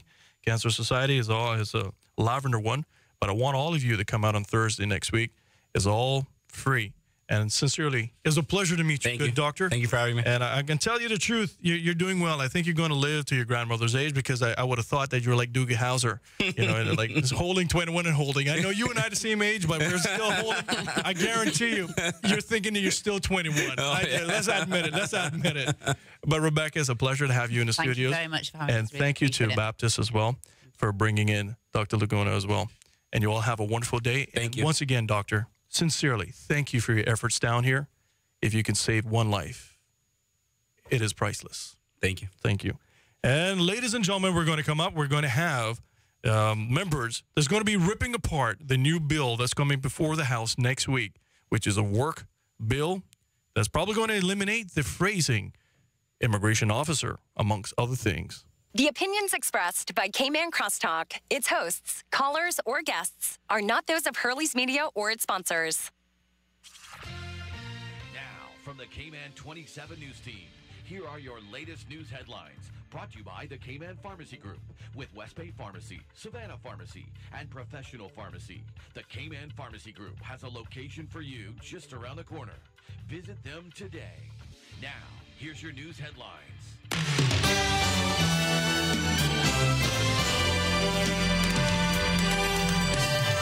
A major increase in gambling here in the Cayman Islands. What's up, everyone? I'm Doug Dodds. Here's today's top stories for the Cayman 27 newsroom. A 300% increase in illegal gambling to date for 2018. And the RCIPS says the problem is serious. Police are hoping, however, new legislative changes heading to the LA next week that include an increase in both fines and jail time will help deter the increased criminal activity. In other news today, police have launched an investigation into a 3-vehicle collision at a gas station on Wednesday evening around 7:30 on Crew Road near Agnes Way. A white Dodge Dakota and Honda Accord collided near the entrance of the Jose gas station. The Dakota then collided into a BMW that was getting gas at the time. And finally today, a second invasive lizard species has turned up here in Grand Cayman. The Department of Environment says the night anole was actually discovered last week in Lower Valley. The DOE says it looks a lot like the invasive green iguana, but isn't quite as big. The DOE took possession of the animal to be euthanized. The species have been seen on Grand Cayman previously, but is not to believe to be here in large numbers. For more news on these stories and others, click on Cayman27.ky or watch the news tonight at 6. For Hurley's Media, I'm Doug Dodds. Have a great day.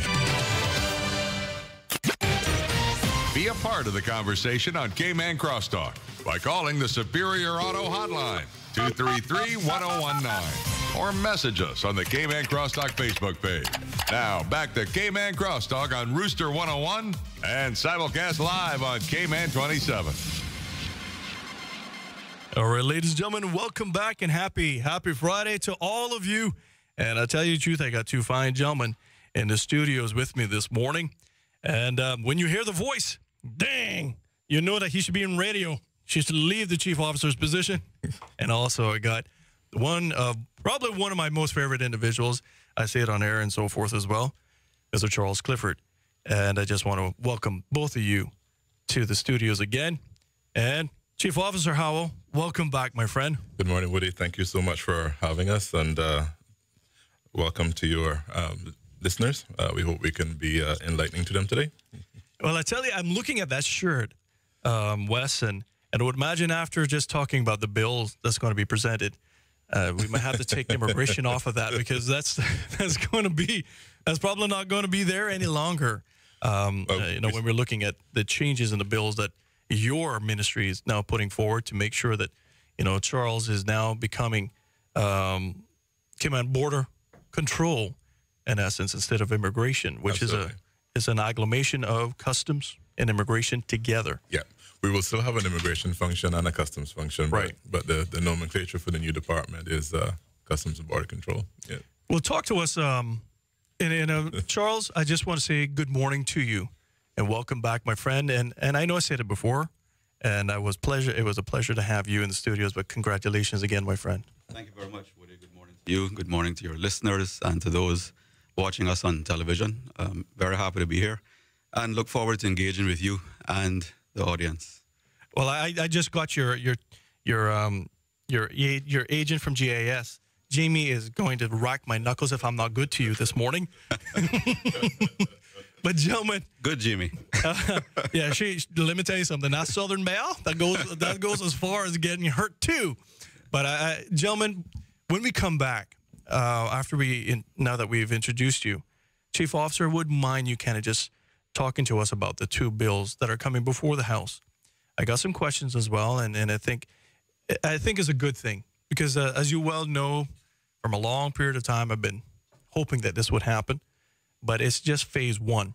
There's various different phases of the work bill, and then also phases of the CBC bill as well. And we can break them down so that we don't conflate the two issues, and then we can start having a good conversation on that. So maybe we can start off, since Charles is here as well, maybe we can start off with the CBC bill and so forth. More of Cayman Crosstalk on Rooster 101 and live on Cayman 27 is next. Like finding money in an old pair of jeans? Mm-hmm. Or ditching work. The countdown is on for Cayman 27's Parade of Lights, brought to you by Bogle Insurance Brokers Limited. Enjoy this annual boat parade as the water comes to life at Camana Bay Harbor with this year's theme, Christmas Around the World. Don't miss Cayman's largest family gathering as we kick off the 2018 holiday season. Saturday, December 1st, starting at 6 p.m. at Camana Bay. Brought to you by our title sponsor, Bogle Insurance Brokers Limited.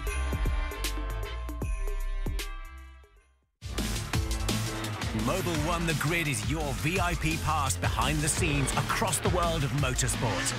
You're going to see that aggression start from the Daytona 500 all the way up until the end of the year. I feel for the guys, driving past as close as I can, as fast as I can. A great win! Porsche win Le Mans! It's wall-to-wall action. There's no room for error. These trucks will jump 15, 20 feet in the air. We're not just the most reliable energy service in the Caribbean. Whether it's for your entertainment, lighting a path to your future, or making sure that you and your family are secure. We're there for you when it matters most. Your safety and our reliability are our top priority. We are committed to remaining the #1 utility service in the Caribbean. We are CUC.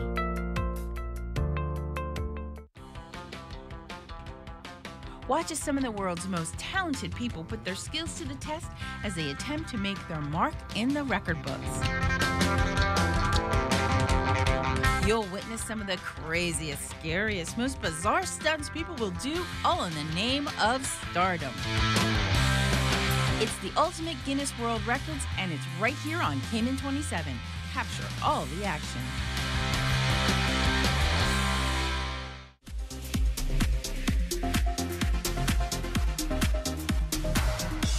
Crosstalk Facebook page. Now, back to Cayman Crosstalk on Rooster 101 and simulcast live on Cayman 27. All right, ladies and gentlemen, thank you all very much for tuning in, letting us be part of your morning and part of your day. And I have two fine gentlemen in the studios with me this morning. I got Chief Officer of the Ministry of Human Resources and Immigration, Mr. Wesley Howell. And in addition, I got, I guess it was said, designate Director of the Cayman Islands Border Control, Mr. Charles Clifford as well. Right now, as we stand, the Collector of Customs. And gentlemen, very good morning to you. Chief Officer, your ministry has been working pretty hard, I guess we would say, for the last 8 months or thereabouts to make sure that this all comes together. Since Mr. Clifford is here, I want you to talk to us about the CBC bill that is before the House. What is that, and why is it necessary? Okay, so thank you, Woody. The CBC, Cayman Customs and Border Control bill is really the legislative framework around making it legal and operational, the joining up of immigration officers and customs officers into one common focus. It provides for powers that were previously prescribed to the Chief Immigration Officer and to the Collector of Customs to be now vested in the Director of Border Control, and then be able to be delegated down into Border Control officers, be they deputies, seniors, or regular Border Control officers. So at the end of this calendar year, we'll say a pleasant goodbye to the Customs Department and Immigration Department and give birth on the 1st of January 2019 to CBC. First steps will be slow. We'll have a common name, common uniform, common operating platform. Outside of a few officers who are cross-trained, including some that were in a recent graduation class, folks will continue to do for the short term, medium term, their immigration roles and customs roles as we work towards cross-training and building out efficiencies and changing our business processes and go into a more effective intelligence-led organization. But the legislation really does give us that framework for being able to legally operate and have all those powers and authorities vested in Mr. Clifford and his team. All right. Having said that, right, when that is done, I must admit I didn't peruse it. I skimmed it because it's just an agglomeration of two functions in essence. But when that is done, one of the questions that I want to be answered for the average person is that, and that's the reason why we're not going to conflate the two. We got the work detail. Absolutely. And we got CBC, because I want people to understand the difference, because right now people are conflating the two. Yes. And getting confused. And so I want to just tackle that easy. Now, when Mr. Clifford is done and in his stead with his proper title, he's now in charge of border control. Yes. And customs.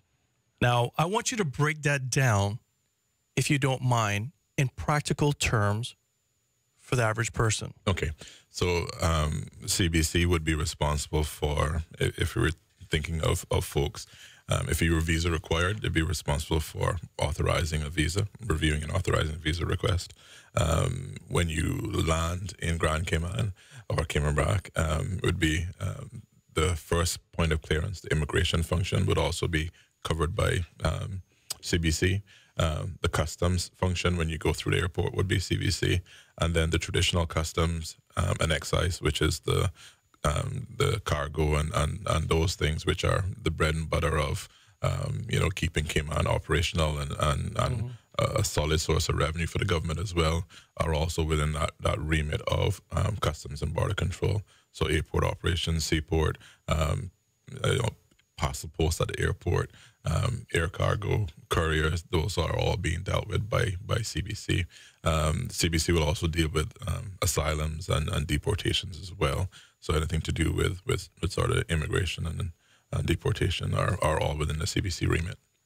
Well, in addition, we were talking, I mean, for example, your ministry has been inundated and have been burdened with a lot of costs for refugees, supposedly, or illegal landings from, for example, Cuban migrants.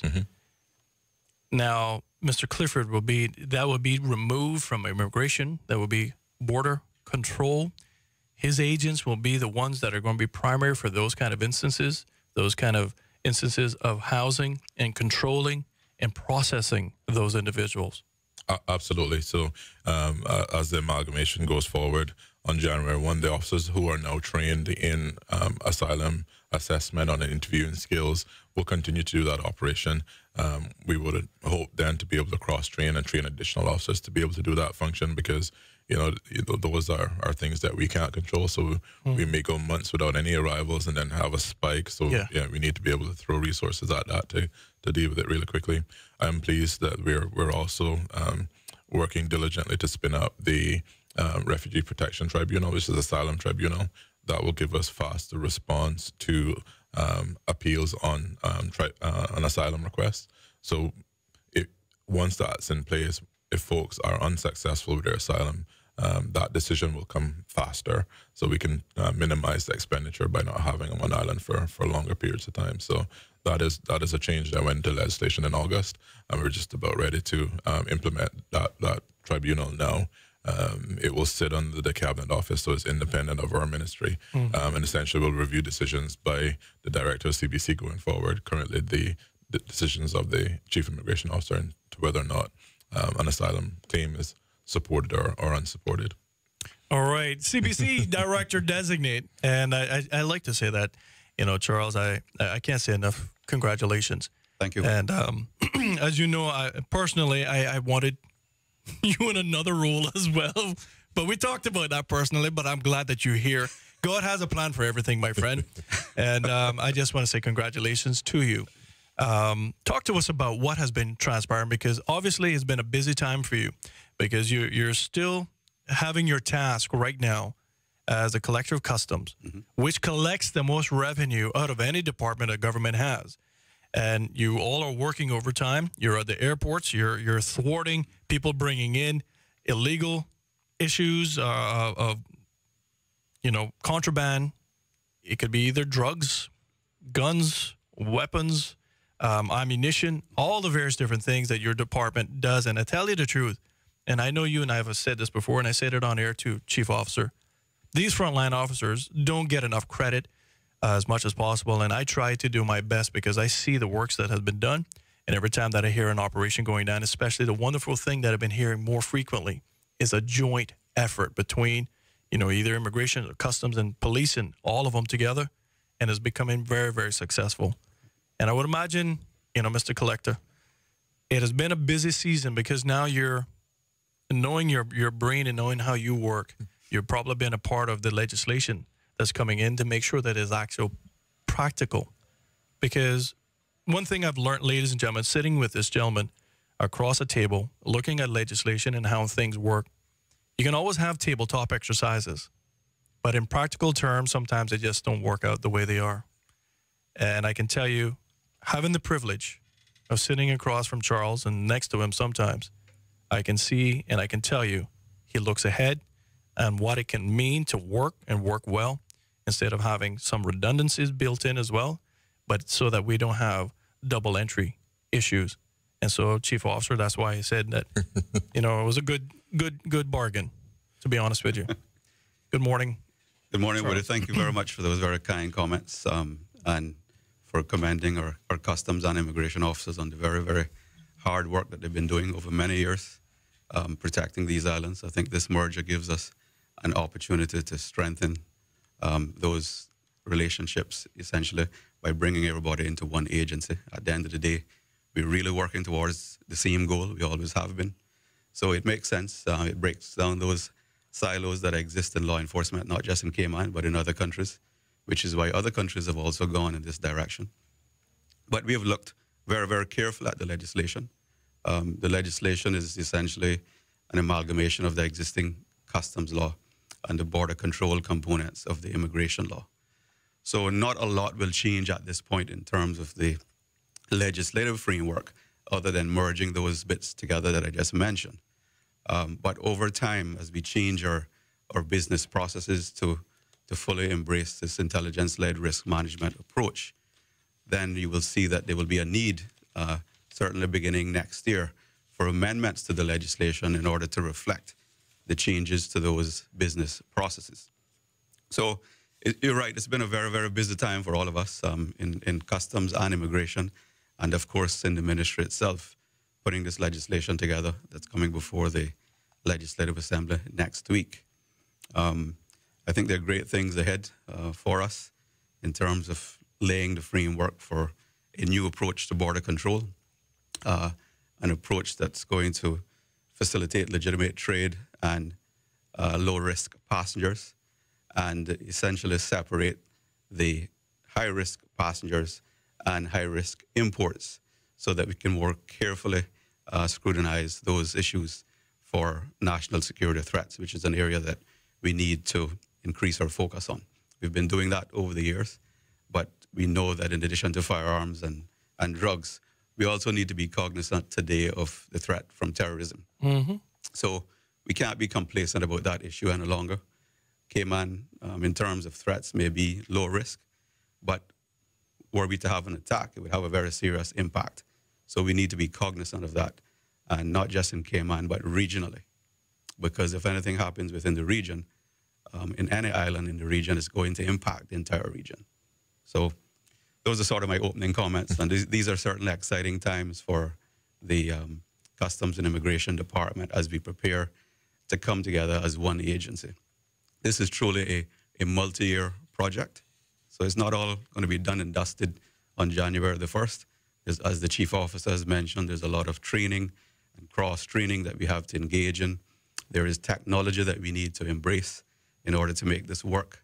But you know that technology is moving very, very rapidly in terms of the advancements. So from a policy point of view, we have to be extremely careful about where we invest our money, because if we invest our money in technology that can't be easily enhanced, then we understand that the speed at which technology is moving, that technology, if we make the wrong decision, could end up becoming obsolete in a relatively short period of time.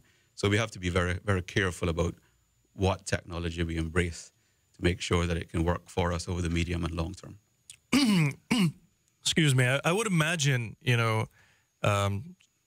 Chief Officer and also Director Designate, that given the recent things, because the last time you came on, Chief Officer, we were talking that, you were creating advanced screenings and so forth with the U.S. border control as well, and actually getting some training from them through all of that. And I would imagine that even with technologies and stuff that is underfoot with them, it's not unreasonable to think that you would share some of those platforms, share some of the things that they're actually going through, because it would not be unreasonable for me to think that America has probably some of the greatest minds in technology that there is.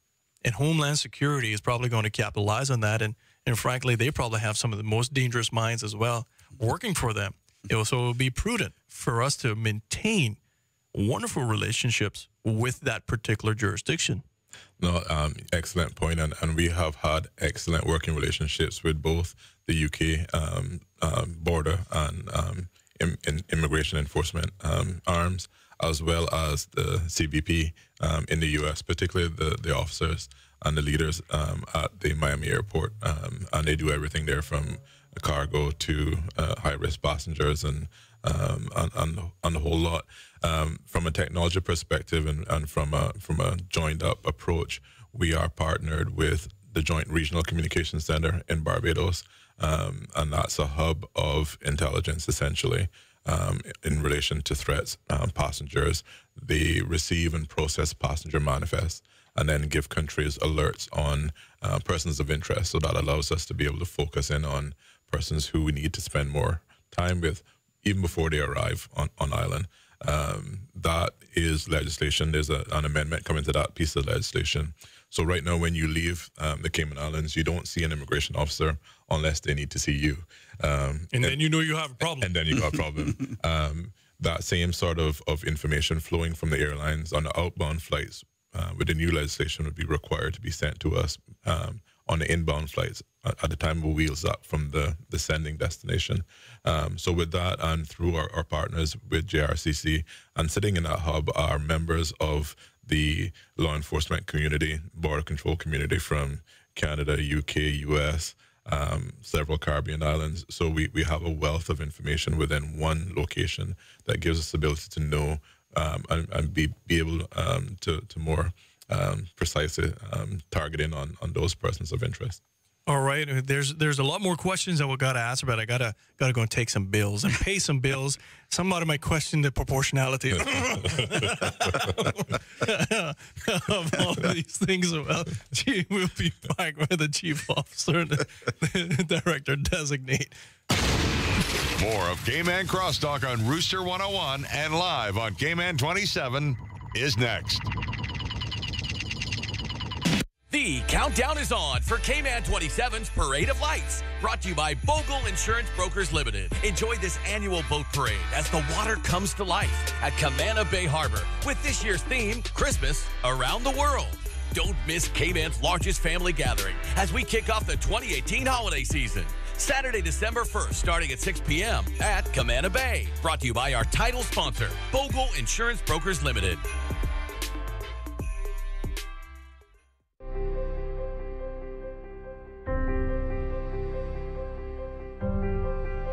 A timely response. That matters. Owning your own home. That matters.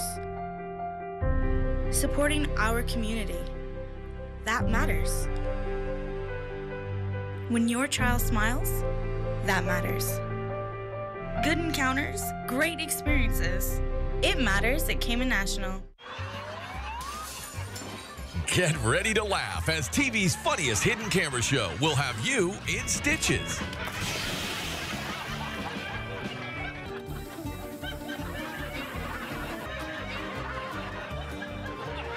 Just for Laughs, the Laugh Out Loud comedy show catches unsuspecting people in some of the funniest situations. It's Just for Laughs, and it's only here on Cayman 27. Catch it Monday through Friday. Let Elite Marble and Granite bring the charm of Italy to your home. Made from only the best materials. Santa Margherita Quartz is handcrafted in a state-of-the-art facility located in Italy and then journeys across the ocean to Elite Marble and Granite, who is the exclusive distributor in the Caribbean. Elegant and resistant, Santa Margherita Quartz products offer a large choice of colors, textures, and exclusive finishes. Call 945-9028 or visit us online at elite.ky. Elite Marble and Granite, where perfection costs less.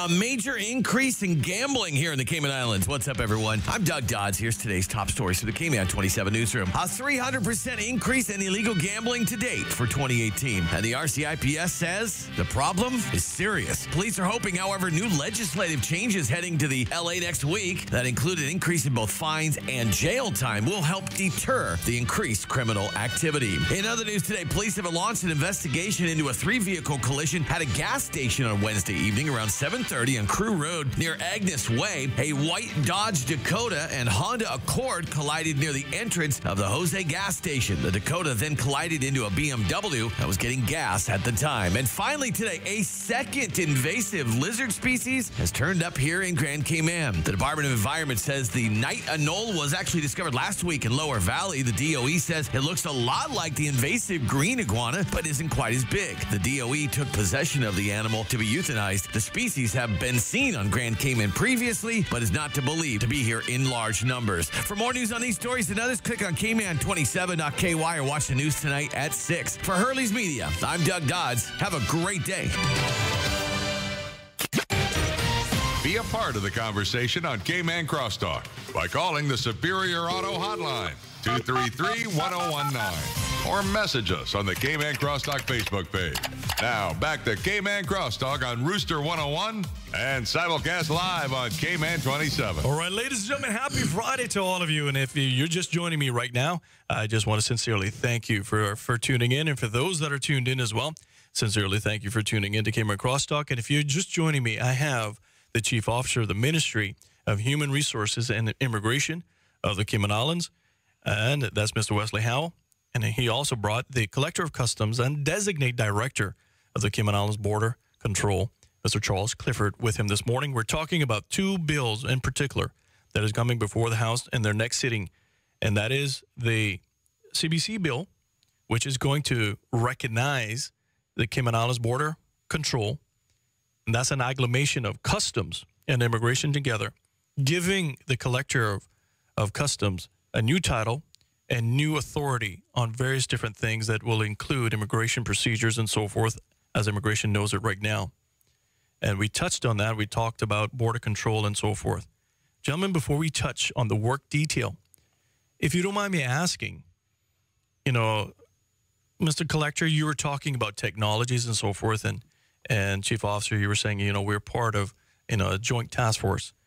And I'm just wondering, are we going to get to the state that we're going to have people coming in, like how we got to go to every other jurisdiction, England, no matter where we go, America, that they're going to take the iris scan, facial recognition, fingerprint recognition, because we know that there's forgeries of passports all around. Sadly, we know that our passport really don't mean nothing anymore but just a travel document.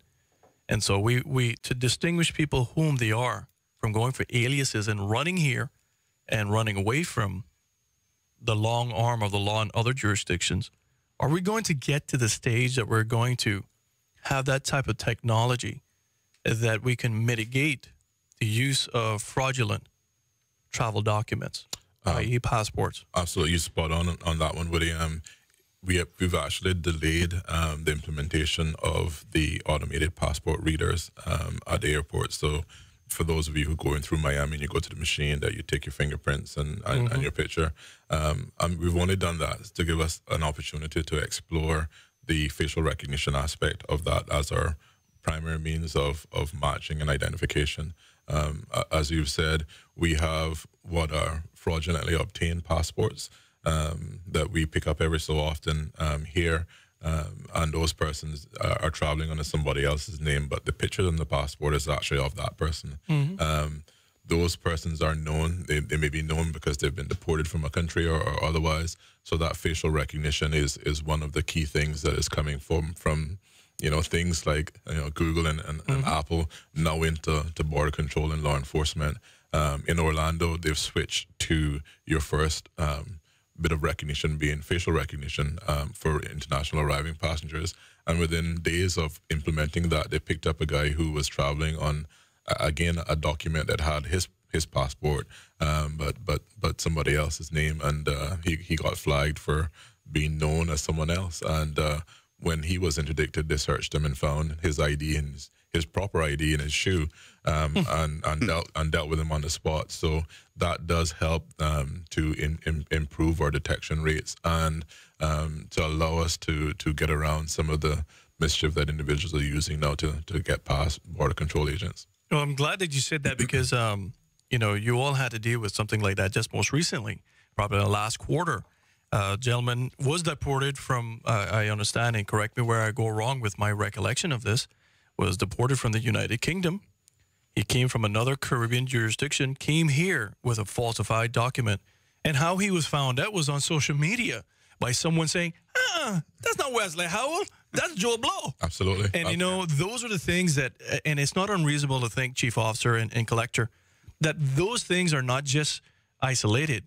There are probably others as well. And we have, unfortunately, you went through the program just recently of giving amnesty to a lot of people, and they just picked up and left some here as long as 12 years. Yes.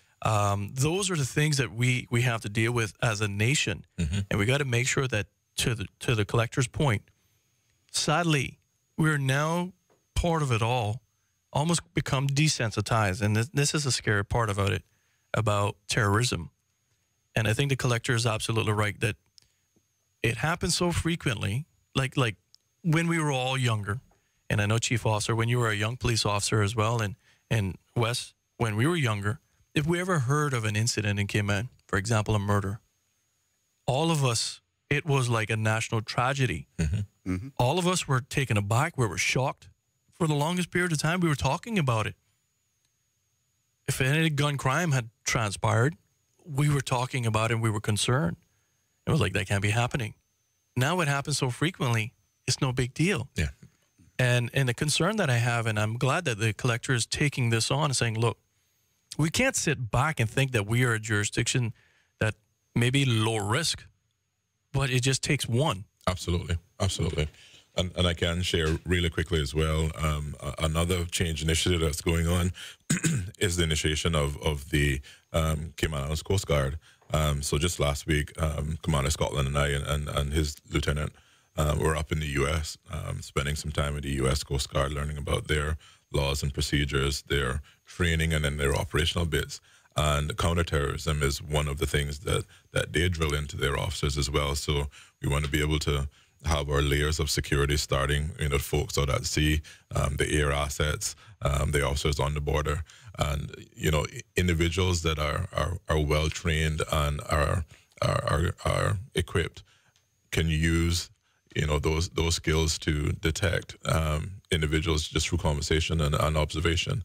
And that's where we're going as well. So we're the multifaceted approach to security that I think we're all joined up in, and the relationships that we're building now between not only customs and immigration are coming together, but the police, DCI, and some of our other law enforcement agencies is bearing fruit in relation to that. So our interdictions at the airport as of June exceeded all of 2017. So in 6 months, we did more than we did in the whole year of the year before. So our officers are doing some excellent work. And they're actually engaging with individuals, so are happy or not, which is about the passengers, that's sky high as well. So they're getting high 90s in terms of people being pleased with the experience, but we're still finding people with contraband and coming here for no good reason. And when that happens, I think we're headed in the right direction. Well, Mr. Collector, I got to ask you, and in terms of deterrent, how are we going to mitigate? For example, and I call it, and I know this is, maybe you probably say, well, Woody, this is out of the realm out of your scope, but it's something that you're going to have to deal with. Mm-hmm. How are we going to mitigate the disproportionality of issues with, for example, importation of firearms? And I put a semicolon there. Guns, ammunition, and so forth of that nature. How are we going to make sure that there is a deterrent on those that are coming in and those that may have traveled and leaving, because we found those, Chief Officer, with live rounds in luggage and so forth. And I said to you, and I even contacted you personally and said, please give your officers a kudos for those things, because I think that could be one life that's saved. But the disproportionality that we're having of people getting off, leaving the island and the jurisdiction, and being allowed to do that, are we going to be tightening up, Mr. Director, on those kind of issues in terms of, what the court should not have, to be honest with you, the disproportionate discretion to jail a local and allow a foreigner to be on bail or even go back to their home jurisdiction that we can't find them again? Well, that's a policy question. It's one that I can't answer. I mean, it's one that I would obviously give advice on internally, but it's not a question that I can answer. No, I know that. What we've tried to do, though, is to look at a way of dealing with some of these things administratively, because the truth of the matter is, while it might appear to be what you just described, if someone is coming from a jurisdiction where they have a firearms license for a particular firearm, and they forgot one round of ammunition in their backpack, and it was found either coming in or going out, if we can confirm within a relatively short period of time that that caliber of ammunition matches the caliber of weapon that they have a license for in their home territory, then I think, quite frankly, that that's a situation where we should be allowed to deal with that administratively. Now, we would have to have some very specifics in place in terms of what would be the trigger for a prosecution as opposed to dealing with something administratively. In other words, if the person forgot 10 or more rounds in their backpack, then perhaps we look at that a little differently. If it was a firearm, particularly if it was loaded, then clearly that's a different approach. But I think there is some room for us to introduce some flexibility in that from a legal point of view. But we will see where that all goes in terms of policy direction. It is a matter for the government, and I think it is a matter that the government is actively considering at this point. And there is existing legislations in other countries that deal with sort of that intent aspect of the importation, particularly when you have so, for example, the gun and firearms laws in Canada are much more strict than the U.S. So if an individual is traveling from the U.S. into Canada, and again, they've emptied out their trunk after a hunting trip and forgot a cartridge in the back, and they go in, the Canadian legislation looks at whether or not that person's licensed in the U.S. and would be able to deal with it a little bit more stringent than somebody who would appear to be and would be proven to be trafficking large amounts of ammunition and firearms. So there is a balance there to be had. What we're looking at would also sort of cover, sort of licensed Caymanian firearm owners who may run into the same issue as well, right?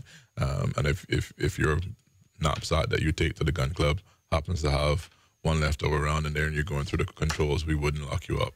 That was going to be, I think, you and I had that conversation before, and you preempted my question.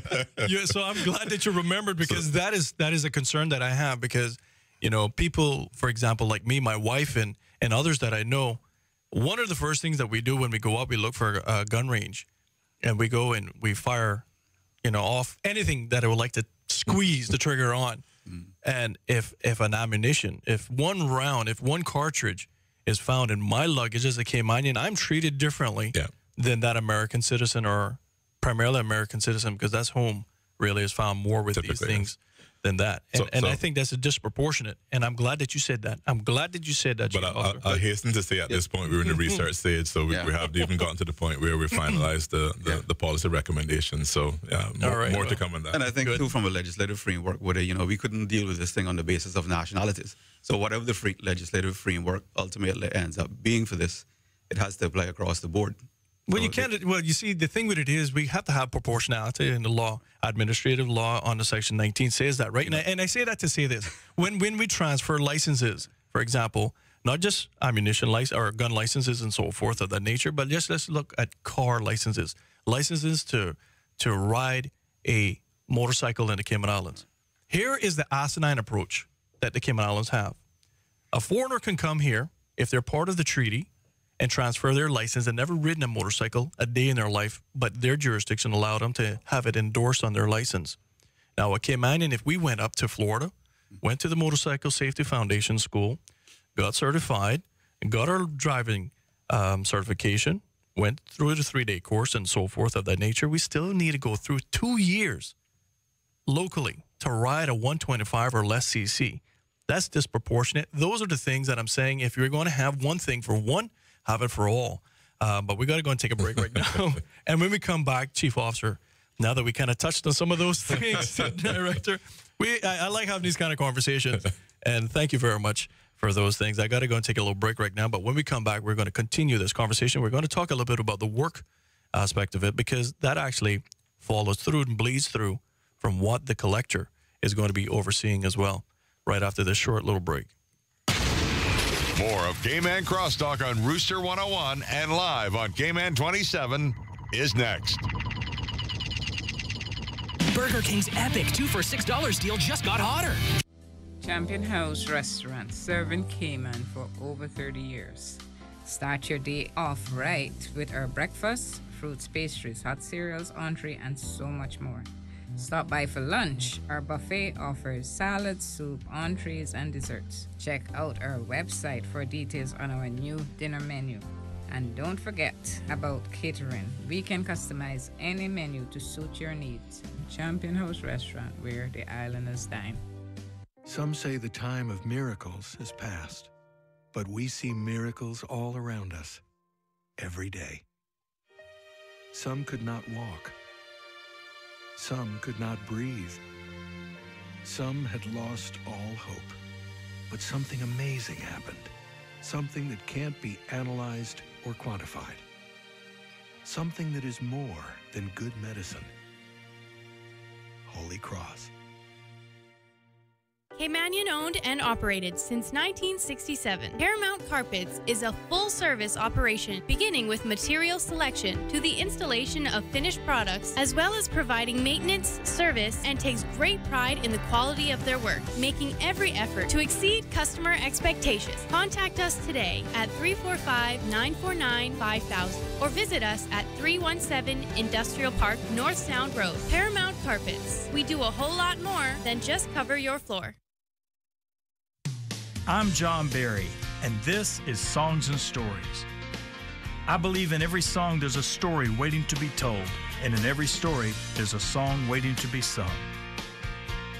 Each week I'll have a friend stop by who will share great songs and personal stories in a unique setting that have been part of their life and career. So sit back, relax, and enjoy.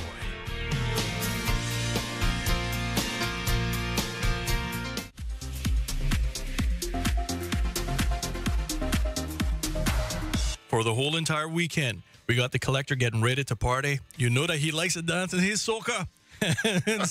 and the chief officer as well. But we're going to give you the wonderful weather forecast. I tell you the truth, I think the Pirates Week Committee must have pulled a lot of favors for this. You're going to have a high of 85 with a real field temperature about 93 degrees. And it's going to be partially sunny and beautiful. Winds are going to be coming at you from the northeast at 12 miles per hour with an occasional gust of about 17. And that means that you're going to have a beautiful day on the water as well. Winds are going to continue that direction. And tonight is going to be a beautiful night for fireworks down at the harbor at 8 o'clock tonight. It's going to have a high of 80 with a real fuel temperature about 85 degrees. And it's going to be about 20% chance of experiencing some showers. And it's going to be a beautiful night. Your sunrise this morning was at 6:31. Your sunset will be at 5:48. That means you got 11 hours and 17 minutes of beautiful tropical sun to enjoy. That forecast pattern takes you straight through until Monday morning. I hope that all of you go out and celebrate tonight and enjoy yourselves. Join me back with the chief officer and also the new director designate of CBC. Be a part of the conversation on Cayman Crosstalk by calling the Superior Auto Hotline, 233-1019, or message us on the Cayman Crosstalk Facebook page. Now, back to Cayman Crosstalk on Rooster 101 and simulcast live on Cayman 27. All right, ladies and gentlemen, thank you all very much for tuning in. If you're just tuning in right now, the number in studios is 233-1019, 233-1019, and we're sitting here with the chief officer of the Ministry of Human Resources and Immigration. That may be changing pretty shortly as well. And then we also got the designate of the CBC, the Cayman Border Control, Mr. Charles Clifford. He's the director of that. Gentlemen, we were talking about the CBC, and I think we kind of understood the agglomeration of the two. And as the collector says and director designate, this is a multi-phase and multi-year approach. Right now, you just want to make sure that the legislation is recognizing his role, his duties, so that he can administer them, so that when anything comes before him, it's recognized in law, and it can be lawful, and the courts will actually utilize that. He will utilize that as his template of going forward and utilizing his roles and his regulations as well. Absolutely. I can say that the last graduating class of customs officers, there were 4 officers in there that were trained both as immigration officers and as customs officers. So we have our first group of folks that can operate at either of the controls at this point as we go forward. So more of that to come as we progress the change. It's been a bottom-up approach. The individuals, chose the name of the organization, they chose their uniform, they chose their logo, and they're working through, what the pain points will be and setting the roadmap in terms of deadlines and those sorts of things. So I'm extremely pleased with the team on both sides, from customs and immigration, as they work together and have really owned the process going towards CBC firing up. Well, I got to ask you, Chief Officer, and I simply got to ask, will there be any issues of redundancies, any issues of loss of individuals from either or will there be a straight agglomeration of both, and we're not going to lose any individuals at all? How is that going to work? It's a straightforward merger, so everybody that has a seat going forward. The nomenclature for what they're called will change. And even as we look forward to cross-training, there may be some individuals who want to finish off their tenure as a dedicated officer working on one part of the controls as opposed to another.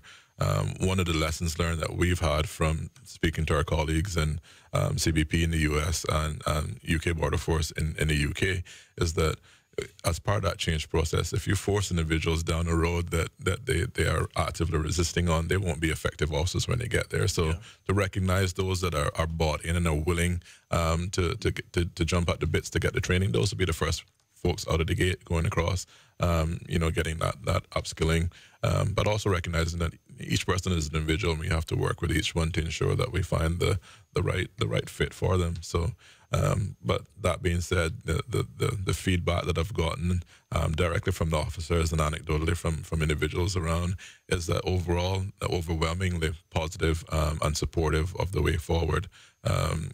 Compliments to Mr. Clifford and Mr. Bruce Smith on the other side of the fence, who've been co-chairing these meetings and working through it as a team. So they've managed to build that morale and togetherness. Well, I'm glad that you said that.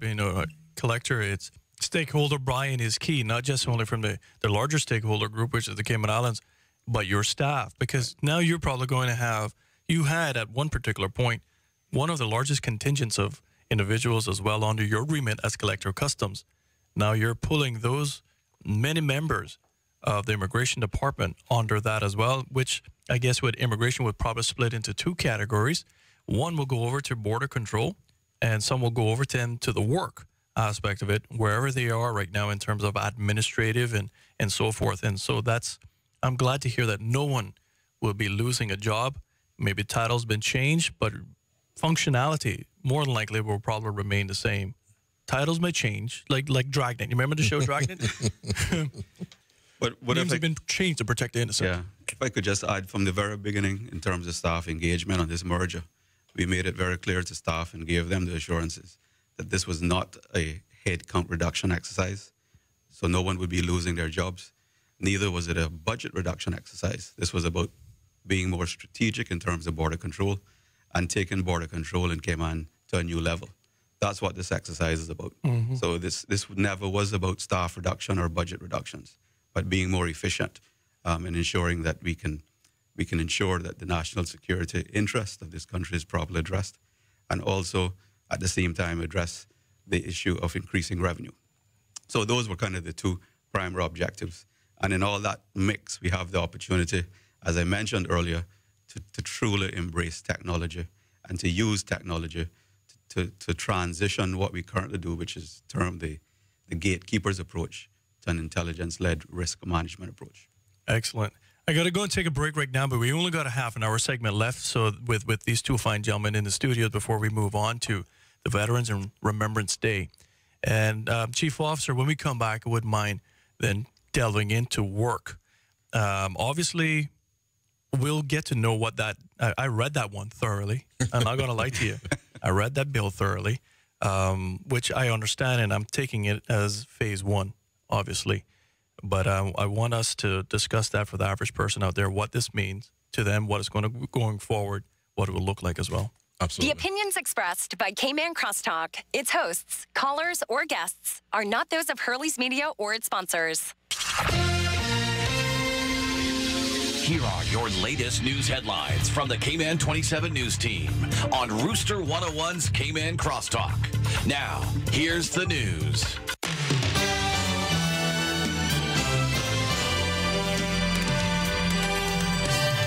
A major increase in gambling here in the Cayman Islands. What's up, everyone? I'm Doug Dodds. Here's today's top stories for the Cayman 27 Newsroom. A 300% increase in illegal gambling to date for 2018. And the RCIPS says the problem is serious. Police are hoping, however, new legislative changes heading to the LA next week that include an increase in both fines and jail time will help deter the increased criminal activity. In other news today, police have launched an investigation into a 3-vehicle collision at a gas station on Wednesday evening around 7:30 430 on Crew Road near Agnes Way, a white Dodge Dakota and Honda Accord collided near the entrance of the Jose gas station. The Dakota then collided into a BMW that was getting gas at the time. And finally today, a second invasive lizard species has turned up here in Grand Cayman. The Department of Environment says the night anole was actually discovered last week in Lower Valley. The DOE says it looks a lot like the invasive green iguana, but isn't quite as big. The DOE took possession of the animal to be euthanized. The species have been seen on Grand Cayman previously, but is not to believe to be here in large numbers. For more news on these stories and others, click on Cayman27.ky or watch the news tonight at 6. For Hurley's Media, I'm Doug Dodds. Have a great day.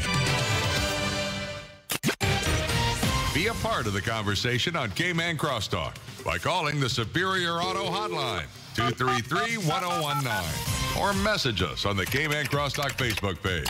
Now, back to Cayman Crosstalk on Rooster 101 and simulcast live on Cayman 27. All right, ladies and gentlemen, thank you all very much, and happy Friday to all of you. Thank you all very much for tuning in, letting us be part of your morning. If you're just tuning in right now, I got the Chief Officer of the Ministry of Human Resources and Immigration, Mr. Wesley Howell, along with the Director Designate of the CBC.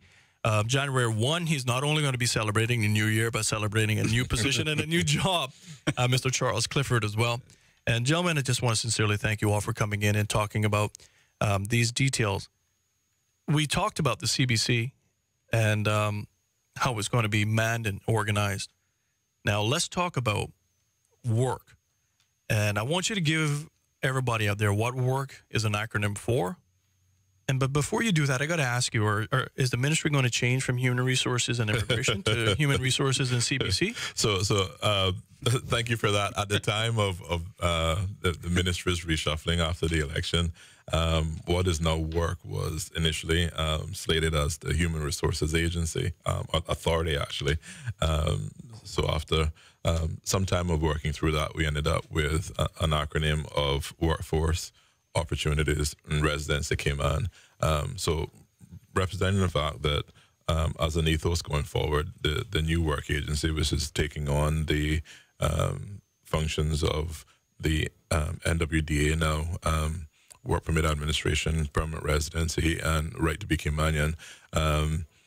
One of the big ethos is that we need to really understand what our labor market looks like, where are Caymanians being trained for, where are the growth areas, not just now, but 3 and 5 years down, so we can start to have conversations with scholarship grants and what programs are being offered within the local educational establishments, what TVET programs we're offering as an example. So there's a whole labor market and supply area of work that is brand new. That's a new functionality that we're building out.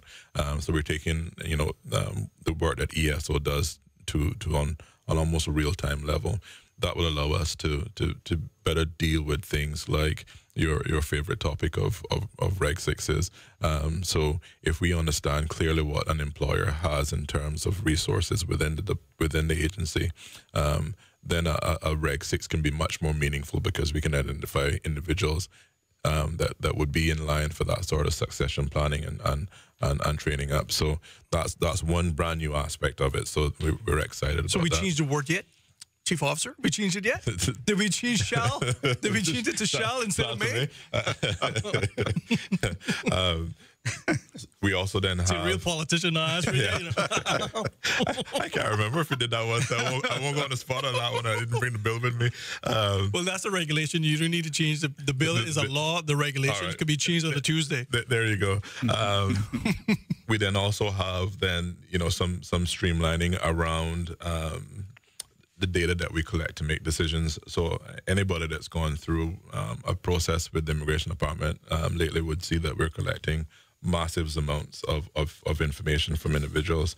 With data protection around the corner, we want to ensure that we're only connecting what we need in order to make a sound decision, assess the risk, and move forward from there. Technology is a huge part on that as well.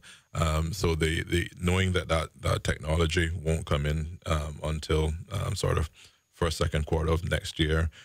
Some of those aspects that we would want to change in legislation won't kick in until, sort of the next go round of the LA.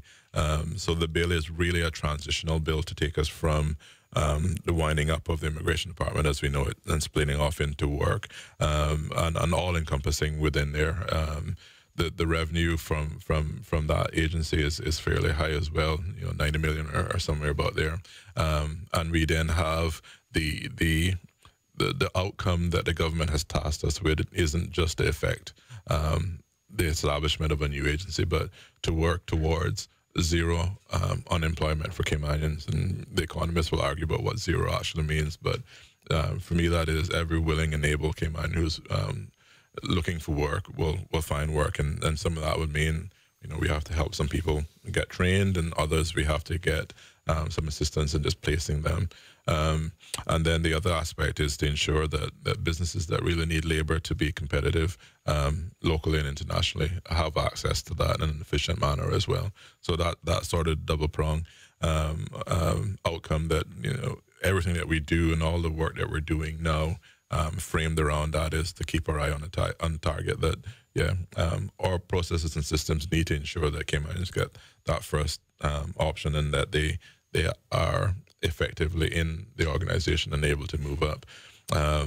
We've also been able to have the drafting instructions issued for the Fair Employment Commission. So this is one that individuals who feel slighted, Caymanians who feel slighted in the workplace through decision making have an avenue to challenge now. So it's not on a sort of labor relation issue like you would go to the Labor Appeals Tribunal, but you passed over for promotion, if those sorts of things. So we've taken sort of the gender appeals tribunal as the framework for that. So any sort of discrimination based on gender, the fair employment is any employment type discrimination would be what that tribunal would deal with. So looking forward to that coming, as well as an extra set of teeth in relation to keeping employers on the straight and narrow in relation to the exercise of hiring and promoting and doing the best for Cayman labor. And then on the other aspects of PR and right to be Caymanian, initially that wasn't part of the focus of this agency, but in reality, a lot of the back-end support are common. So the same team members who assess applications, who receive payment and do that, will receive a PR application as they would receive a work permit application. And in order to separate that, we would actually have to spin up a whole nother set of government agencies just to deal with those aspects. So it was easier for us to, and more prudent for us to include those as sort of sections within work to deal with those decision-making aspects and use the economy of scale in terms of the administrative and the online applications when those come in to receive the varying types of applications. So that's a big mouthful there, but that's essentially where we are. Ms. Rollstone is leading that charge. As we speak, she's having one of her bi-weekly coffee and conversation with the staff members of both NWDA and the immigration admin staff, and they're talking through points of interest, concerns, any developments that have happened, and one of the ways that we keep the conversation going in this change process as we go forward. Well, I thank you for that. I got to ask you this, though, Chief Officer. You know that I feel a lot of questions on a daily basis here, and sometimes I do reach out to you and I let you know what is happening as well, because I know that if anything is sent to you, you're respectful enough to answer and get things done. Sadly and unfortunately, and I don't think it's an exaggeration because there's too many variables involved for it to be an exaggeration. In fact, when I go back to even reading Dr. Tasha Ebanks Garcia's interministerial report, that she was lambasted, through the compost on that whole entire issue. I'll never forget that. Her report was very candid and very frank. And so we do have a problem of discrimination in the workforce here. When I superimpose that along with what you said, look, immigration is a money earner, some $90 million. That also then looks on the revenue of government. And so the average person out there that's looking, when I look at my young interns here, young men in their early 20s, I want to make sure that they have every opportunity afforded to them. What has been happening is that a lot of people are going and submitting. We get applications, not application, but complaints that they would apply for numerous jobs and not even a return of saying, thank you, dog, for your application. And it seems like government has put that in front, revenue in front of the social economic issue that is really at our doorstep. And that is finding work, as you said, for anyone who's able and willing to do so. The other day I was given across some information, and I don't like sharing things, especially how maybe they've been received. Believe me, my windscreen, I need some spam filter on my windscreen. But a lot of things been given to me, but I'm going to give you a scenario. There's several businesses here, many businesses here that don't employ one Caymanian. And when they make their applications, they go through a temporary process saying, for example, I need Wesley. Wesley is bilingual. He can speak Espanol and he can speak English because we have Spanish people coming here. Let's be straight. The majority of people that come to this jurisdiction research before they travel here and realize that this is primarily an English-speaking jurisdiction. And so if you don't know how to speak English, well, then it's going to be a difficult thing for you. Mm-hmm. But yet, let's just use little John Doe, who may have from North Side, East End, that has great communication skills, is not even given an opportunity to step in there because he's not bilingual. And that work permit from a temporary then transitions into a 1-year work permit, while my little East End boy over here is still waiting for a job. And it goes through over and over and over again. Mm-hmm. And I would submit to you, Chief Officer, here's the 2 questions I want to ask you to mitigate that, because we do have a problem.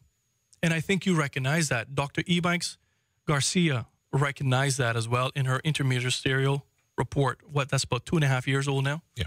And hopefully it's going to be worked on very shortly and paid attention to. Are we going to change Reg 6, subsection 1? Seriously. And I know I keep saying it, but I'm genuine in saying this. It can be changed. We had the interim director of work acknowledge that it has been watered down. Mm-hmm. If we just change one word, government can do that today. They can do it on a Tuesday when cabinet meets. Regulations can be changed by cabinet on a weekly basis. Charles was a minister once. He knows that. From may to shall. Shall is a directive, not a prerogative as in may. Then we would allow transitioning of succession planning to genuinely happen within workforces. You would then have to genuinely make sure and justify that I cannot hire the young East End boy over somebody that's here that is bilingual.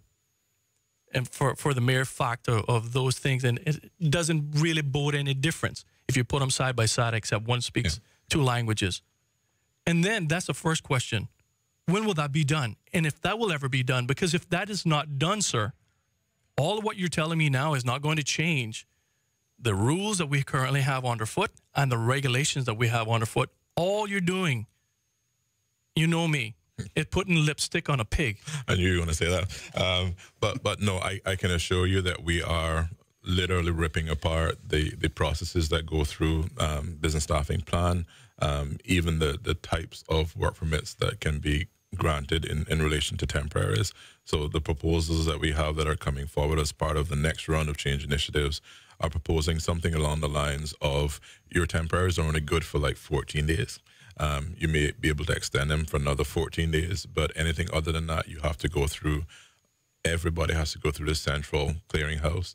All applications would have to have the applicants go through that so that the decision makers have a view into precisely who has applied and what their skill sets are. So there's none of this. You advertise in a small paper on a Thursday, and if people miss it, they miss it. No, we have one central clearinghouse beefed up and stringently used as part of that decision-making process. So that's probably one of the first things that we're dealing with, is that the temporary, now that you can get up to 3 months, without advertising, and then you can go for another 3 months. So somebody actually has 6 months of experience. You can get 6 months before you get a grant. So that's been tackled through sort of that recommended policy change. The other bit is around the business staffing plan. So the business staffing plan board themselves and the businesses aren't happy with the way that works in effective terms. So we are pushing ahead with a proper accreditation process, and that goes along with this labor market and demand aspect. So where you are hiring significant numbers of Caymanians, your track record of offering scholarships, promoting Caymanians, you actually get less scrutiny. You may actually even get paid less work permit fees because we're recognizing the fact that you're taking on and you're developing in-country assets. So that's another one that we're working through. And I'm glad they're listening. that's one thing we try to do, and then act on it. The third part is that we have over 2,000 small and micro businesses. These Caymanian-owned businesses now with 2 or 3 or 4 employees. When you ask them to take on one additional person, you're asking them to increase their payroll by 25%, 30%. For a small business, that's whether or not they can actually pay the electricity bill or pay somebody to work. So recognizing that, we are reinitiating that Ready to Work initiative, where if you're a small business and we have an intern that we want to get trained and exposure, we will go into a cost sharing where we'll pay part of that salary, and you get the benefit of somebody coming in, noting that you'll have some overhead to train that individual, but that person is a win-win. So you as a small business get a resource, and you don't have that immediate hit to your payroll, which is a significant one. So, I mean, if government were to do the same as we were asking for small businesses, we would be hiring 1,000 people, right? To put it in perspective. So a 3-person shop taking on one person, the same as government with 4,000 employees taking on another 1,000. Massive hit to their, and if they're living on overdrafts between, checks coming in, that's a big ask. So this Ready to Work stuff, I think will help that, because it also does. We go through that employee readiness. So we teach professionalism, we teach practical skills. If they're going into TVET programs, then we spin them off into that. When they're then ready to go through, then they initiate it and go through that. So your sponsor of your hotline, Superior Auto, is a shining example of that. The number of Caymanians who've gone through their program, some have stayed with them, some have gone on to be aircraft mechanics, skilled mechanics with German cars and those sorts of things.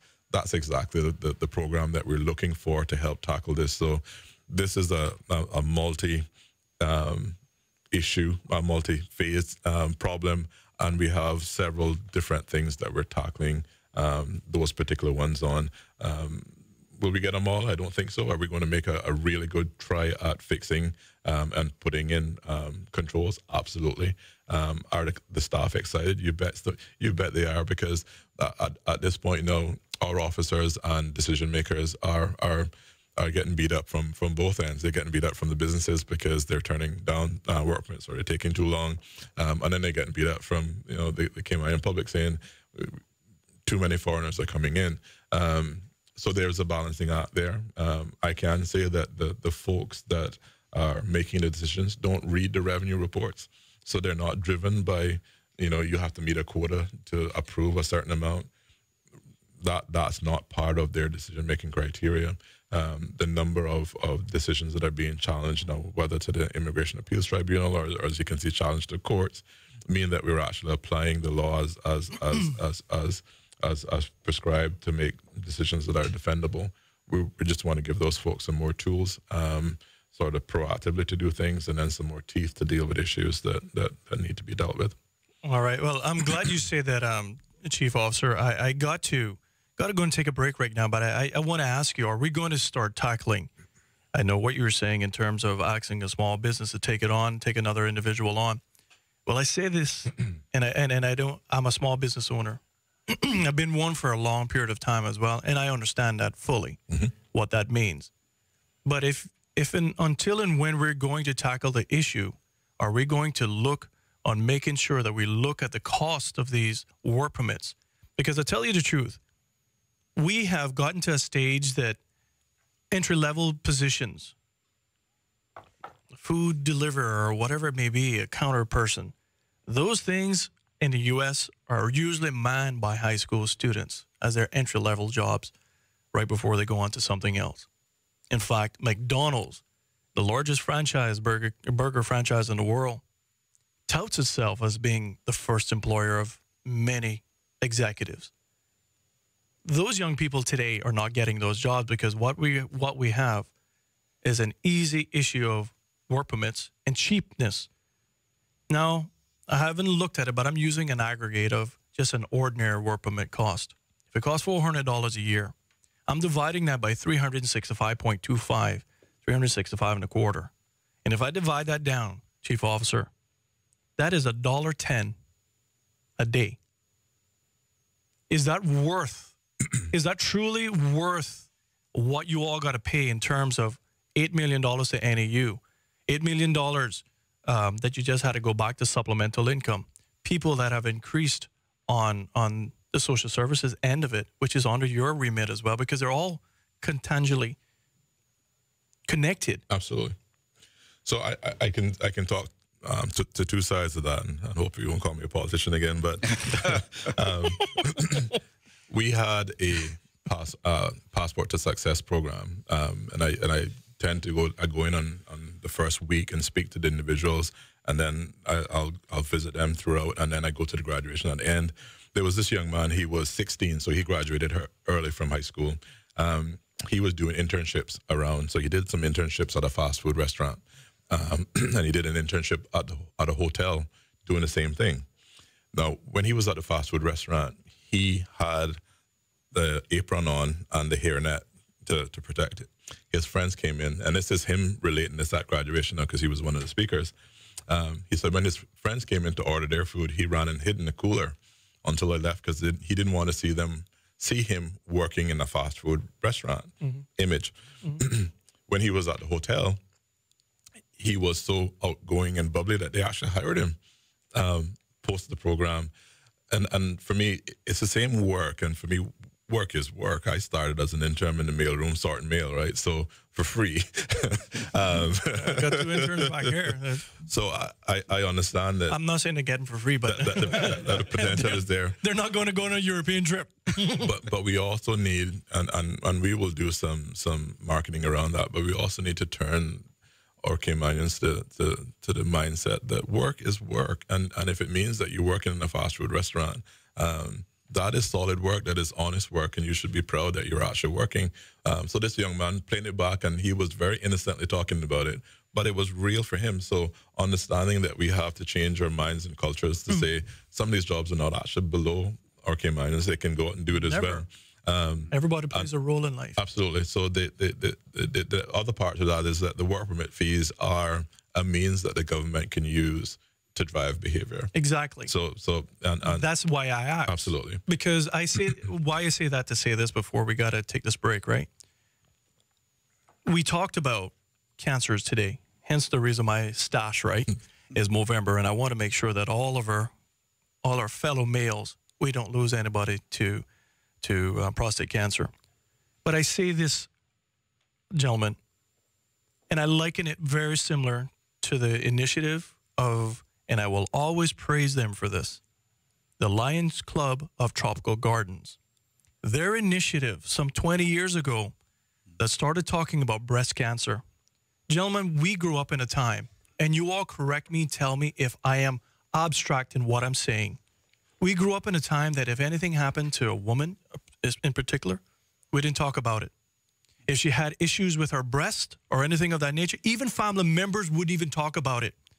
And we lost a lot of women because of ignorance and because we didn't talk about it. The Lions Club of Tropical Gardens, all of those wonderful volunteers and those members of that organization should be lauded and given OBEs or even certificates of badges of honor. Seriously. Because here's where we are today. We got well over close to 3,000 people participating, wearing pink, coming on shows like this, talking about breast cancer. And now we are not fearful of talking about mammograms. We're not fearful of having our pictures up saying I'm a breast cancer survivor or anything of that nature. And I say that to say this, is if we eliminate and allow young people to once again regain a foothold in these entry-level positions, i.e. through the manipulation of price control on these work permits. You will see a lot more young people behind there, then it becomes normal. But until and when you see an abstract one that is coming in, it seems queer, so to speak. That's an old term, not derogatory in a homosexual way. Unusual. Strange. And that is what I'm saying. And I think, and I'm glad you accepted that price controls can create habits, can create perceptions, can even create a whole entire mindset. We got to just take a little break right now, but when we come back, closing statements from the chief officer. And also, I'm really happy. Honestly, Charles knows this. I'm really proud of him and happy for him as well, the new director of the CBC. More of Cayman Crosstalk on Rooster 101 and live on Cayman 27 is next. We believe that every life matters and that we are all connected. One community, one people. We believe in compassion to give dignity to those that society has let down. We strive to conquer fear, and we believe that the power to heal is a gift. This is who we are. This is what we believe. Holy Cross. The flavor with a beat. Black thing now move up him dancing feet. We dance them flavor with a beat. Holy sauce, yeah, we acting on the street. Young middle age or old, move your feet. When bass if we dance, everybody have to do it. Grace, feel the vibe, can't you feel it? Grace, delicious, so nutritious. Yes, quality when you taste it. Want affordable, look for the label. Flavor we are fear because the spice is clearing. Flavor with a beat, no other brand of the near way. One taste and you know Grace is real.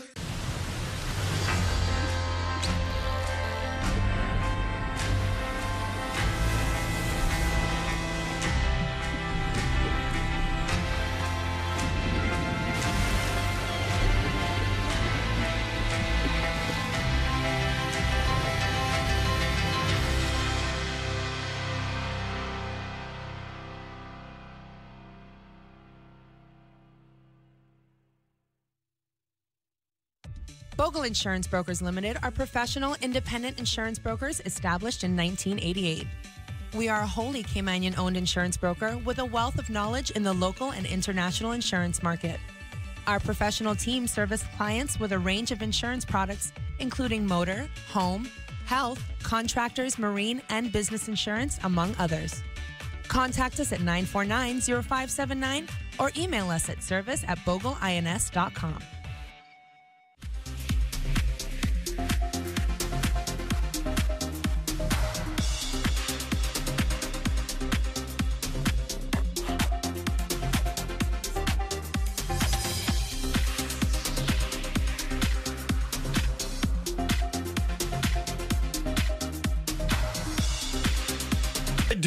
I got to read a little thing, and we're going to close down this conversation with the chief officer. They said I got to do it in a pirate voice, but I got one big, the deepest voices in the Cayman Islands that should be in radio, to be honest with you. In Chief Officer Howell, it says, "Ahoy, mateys! Get your wallets out and start cracking off those to-do lists for Pirates Week." All right, that's all I'm going to do. There's too much more to read on that one. It says, take a trip down to Ace, and you simply spend $50, and you're going to get a complimentary ticket, general admin ticket to the AI Rentals Waterfront Invasion happening tonight, Friday, November the 9th. And remember, just go down to Ace right now and spend $50. Find out more in store or search Ace Cayman 345 on Facebook. Ace is now located on 11 Ashko Street off Godfrey-Nixon Way and is open from 8 a.m. till 9 p.m. I love that time frame. Thank you, Parker. And Monday to Saturday. See you soon. And if you're wondering where Ashko Street is, if you know where GT Automotive and where you know spot to go, we're right across the street from that as well. Gentlemen, I just want to say a great thank you for coming in this morning and giving us a little breakdown to all of those things. We got a caller online. I just want to take that one caller before I break this one segment, if you don't mind. Good morning. Hello, caller. Oh, we must have answered all the calls for all of them. 233-1019, sponsored by our wonderful friends at Superior Auto. And you heard from the chief officer, Denise and Mark. He praises your institution like I do as well. And we got to hurry. And yes, I see the things there as well. Gentlemen, sincerely thank you for coming in. And Chief Officer, and I say this all the time to you, but I genuinely mean that. Thank you for being a gentleman and a professional. Thank you for always accepting my messages and my response and my invitation for coming to the show. It really means a great deal, not only to me, but to our wonderful, wide listening audience as well. Sincerely, thank you, sir. Thank you, Woody. And I'll just like to say it's my pleasure to be here to talk about where we are. And if there's one thing I'd like to leave the audience with is that the bills before the LA next week are paving the way for the beginning of two organizations that will go through continuous change over the next couple of years. So think of this more like the apps that are updated on your phone. Like, every other week you get a new improvement. That's how we foresee this going forward as we continue to make improvements in our people and our services. One of the things I'm most proud about is the work that we're doing right now on our promises to our customers, our customer charter. This is how we're going to treat our customers, how we're going to respond, what time frame we're going to be responsive in, so people can hold us accountable. And I look forward to working with the team both in work and CBC. And I just thank the folks who are working hard, keeping the lights on right now, but also working on the transition as well. Excellent. Director Designate. Thank you very much, Woody. Thanks for having us on. Thanks to the listeners and those who are watching us on television. I want to leave the audience with this thought. This merger really is about, at the end of the day, facilitating legitimate trade and low-risk passengers. We understand that the majority of people arriving on most of our aircrafts in Cayman, as an example, are not people that we need to spend a lot of time scrutinizing. But through training and equipment and technology, we will get better and better at separating those that we do need to scrutinize and paying closer attention to those. And by so doing, creating a more robust secondary examination environment to deal with those types of high-risk passengers and, of course, cargo. So that's the direction we're heading in. We're looking forward to further public engagements of this nature, and we hope that the public will embrace this change, because at the end of the day, it really is about benefiting the public. I want to thank the customs and immigration officers who are working very hard every day, not just doing their normal jobs, but working on this merger to make sure that we're ready for January the 1st. And I also want to underscore the point that this will not all be done and dusted on January the 1st. This is a multi-year project, just as it has been in all other jurisdictions that has gone down this road. So essentially, bear with us. There's a lot more work to be done, and there's a lot more public participation that we will expect going forward. And thank you very much again for having us. It's a pleasure, my friend. And gentlemen, as I normally do, it's a long weekend. Enjoy your weekend. Have a wonderful time. But please be safe until we meet again. Godspeed to both of you. Thank you. And I'm so proud of you. Thank you very much, Woody. More of Cayman Crosstalk on Rooster 101 and live on Cayman 27 is next. Attention viewers of Cayman 27, the Truth of God television program with Pastor Gino Jennings of the First Church of Our Lord Jesus Christ can now be seen exclusively in the Cayman Islands on this channel every Sunday morning at 10:30 a.m. You won't want to miss the dynamic preaching and teachings of Pastor Jennings as he speaks the truth from God's Holy Bible. Tune in every Sunday morning at 10:30 a.m. for the 1-hour broadcast of the Truth of God with Pastor Gino Jennings exclusively on Cayman 27. Cayman Informed.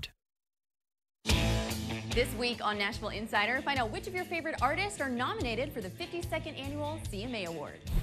Then, Dan and Shay toast to their latest #1 hit, Tequila, and give a big thanks to fans. We chat with the stars of Beautifully Broken. They're on the red carpet for the film's big premiere. And does this face look familiar? We'll talk to funny man Cletus T. Judd as he makes his country music comeback.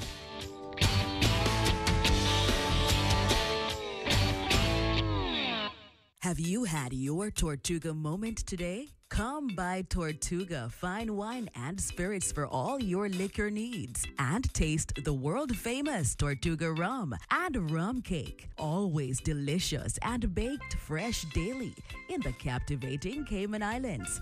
With ongoing renovations at the airport, we invite you to shop our stores and buy before you fly. Relive the Cayman Islands in every bite.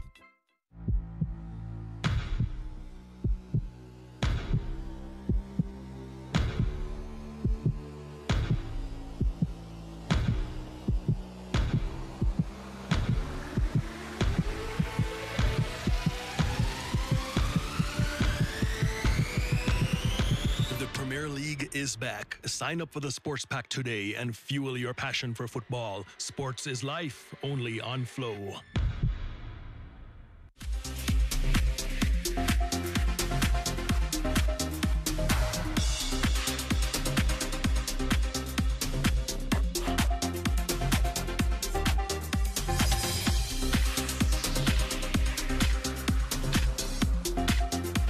Be part of your morning and part of your day. And I have two fine individuals in the studios with me. I have Master Sergeant, and I got to stand up, and I'm going to give him the respect that's due. Ladies and gentlemen, Leroy, I want you to tune in and look at his breast right there. Oh my goodness gracious! I can't. I had to make him move away from the window because it just the light shining off of those metals are just blinding me right now. Thank you, Woody. And I want to say to you, very good morning and welcome back to the studios, Mr. McLaughlin, and your lovely wife, also veteran. I always salute you as well, too, ma'am. Thank you, sir. Welcome back to the studios. And you know how much I care for the veterans. And this weekend is, in particular, we were building up all the way to this weekend as well. And I want you, if you can, Mr. McLaughlin, tell us the significance of this weekend, sir. Well, the significance of the Sunday, the 11th day of the 11th month at the 11th hour, was the end of World War I, Armistice Day. And this year, most especially, we're going to do something to commemorate the 100th anniversary of that day. We're going to ask churches and other organizations, if they have bells, to join us at 11 o'clock on Sunday the 11th and ring your bells 11 times in honor of the end of World War I. Supposed to be the war to end all wars. We know that wasn't true, but we still can commemorate. The day is important because it signifies us stopping for one day and paying homage to the people who made the extreme sacrifice to give us the freedom that we live with and walk on each day. You know, some people gave some, but some gave all. And freedom wasn't free. I always remind everyone it comes with a price. I just left a celebration at Cayman Prep, a special assembly, and they did a super job. The junior choir even sang a song for remembrance. So hats off to them. They had me talk to the students, and I gave them a little class on how to salute. So Cayman Islands, if you want to thank a veteran, I know sometimes in the U.S. they come up and they shake your hand and they thank you for your service. But the Caribbean, we're a little laid back sometimes. So if you're one of those laid back people, but you still want to show your thankfulness for the people that have provided your freedom, when you pass a veteran this weekend or anytime, just give them a little salute. You don't have to say anything, and I'm sure you'll crack a smile or you'll get a reaction from a veteran. I know every time I see you guys, I do so. And for example, Sheen, every time I see that boy, Chad, looks like the Joker after I'm done. But, you know, Shadden, tell us what we, if you don't mind, we got younger people that don't know the significance of veterans. And frankly, I'm going to say this from me. The reason why I'm so passionate, not just because, and you said it all, sir, and that some gave all. And a lot of people don't realize that if we didn't have individuals like you that's willing to pay that ultimate sacrifice for freedom, because freedom is not free. I read a lot. I'm a history buff, and we've seen that throughout the eons if anyone ever paid attention. If you don't mind, Shadden, could you tell us a little bit about, for example, World War I, so that the youngsters, will realize for what we're celebrating? Because a lot of people, because of ignorance, not because they're stupid, but just don't have the knowledge thereof, don't grasp it and don't realize the gravitas and the true meaning behind it. And hence the reason why it becomes just another day to celebrate and go on the beach and not have to work. Right. Thanks, Woody. Good morning. Good morning, Cayman. Thank you again for having us on the radio. It is extremely important to the fact that, you know, we have all the Pirates Week festivities that are starting, you know, everybody's looking forward to the long weekend that's coming. But even though they affiliate the long weekend with Pirates Weekend, we're beginning to lose the line of sight with our millennials, with our younger generations, that the long weekend that we have here and across the globe is because we are remembering those that made the ultimate sacrifice. With World War I, it went on for 4 years, from 1914 to 1918, and hence we're now celebrating 100 years of the end of World War I. The bodies that were laid to rest in Flanders Field, here we are, the poppies grew. Hence the signature of the poppy and why it's so important to us. So on Monday, everybody gets the day off because of your veterans, because of those that serve, because of those that are currently serving to continue to fight for your freedoms, those that have lost, you know, and made the ultimate sacrifice to give their life for us to be walking free. So although we want everybody to enjoy the long weekend and the Pirates Week festivities, which is the Cayman tradition, we want you also to take a moment and remember. That is why Remembrance Day is so important and why we have this long weekend, because of all those that made the ultimate sacrifice. So we're encouraging everyone, if you see a veteran, you haven't gotten your poppy yet, grab your poppy, wear it proudly. You wearing your poppy symbolizes that you respect and appreciate what each and every veteran has done for you to be able to enjoy the Pirates Weekend in Cayman, and even hence globally, right? So it's extremely important that we remember. And we do have our Remembrance Day parade on Sunday as well. So if everyone could join us, you are to take your seats by 10:30 in front of the Elmsley Church on the waterfront. Continue to show your support. Every single penny, every single dollar, every single thing that we do makes a difference in helping our aging veterans. And we are losing our veterans, not because we want to. They have a higher calling with God. So, you know, with age comes all kinds of things, but that's what the Veterans Association is about, and raising funds. So if you see a veteran out there, you're going to see lots of veterans shaking tins today. You'll also see our veterans walking in the parade tomorrow. So get your poppy. Every single penny counts, and every single donation goes to helping a veteran in need. And the warfare, just to add to what Shad said, the warfare in World War I was brutal. Yes. Warfare has become very glamorous nowadays, because you can sit in California guiding an unmanned air vehicle over in Afghanistan and let loose a bomb that can take out many people. So it's become disenchanted. But back then, and another factor right now, it's all voluntary forces. Back then, there was a thing called a draft. So people did not volunteer to go. They were tasked to go. And they still went and charged in, knowing that there was a greater cause, and that was freedom. They were coming from oppressed countries where if your dad was a plumber, you would be a plumber, or somebody else would tell you what you could be and how high the ceiling is for your achievements in life. So they knew that they were fighting for a greater cause, and that was the freedom, and they charged in there. And a veteran never looks back, and we don't ask for anything from anyone. We're usually very quiet people, and we just meld into the crowd. But when you look at a veteran and you see the medals on their chest, just remember, some time ago, they were very different people, and they did some things, yeah? And if you get a chance, maybe you can sit down and you can hear some of the stories, and you probably won't believe some of the things you hear, because humanity has not always been humane over the years. Yep.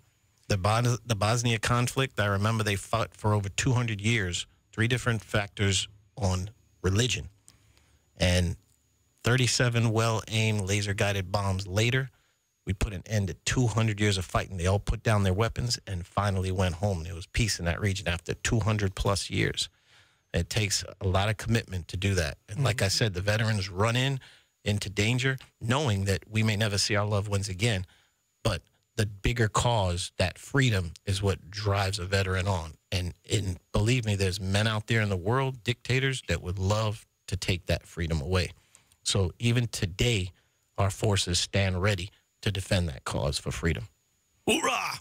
I got to take my last little break right now.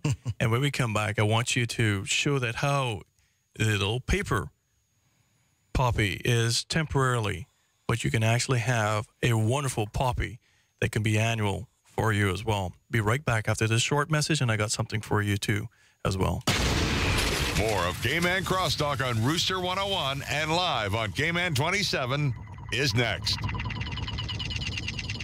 It's the $7.99 picture. And the flavor with a beat, black thing now, move up him dancing. dancing feet. We dance them flare, flavor with a beat. Holy sauce, yeah, we acting on the street.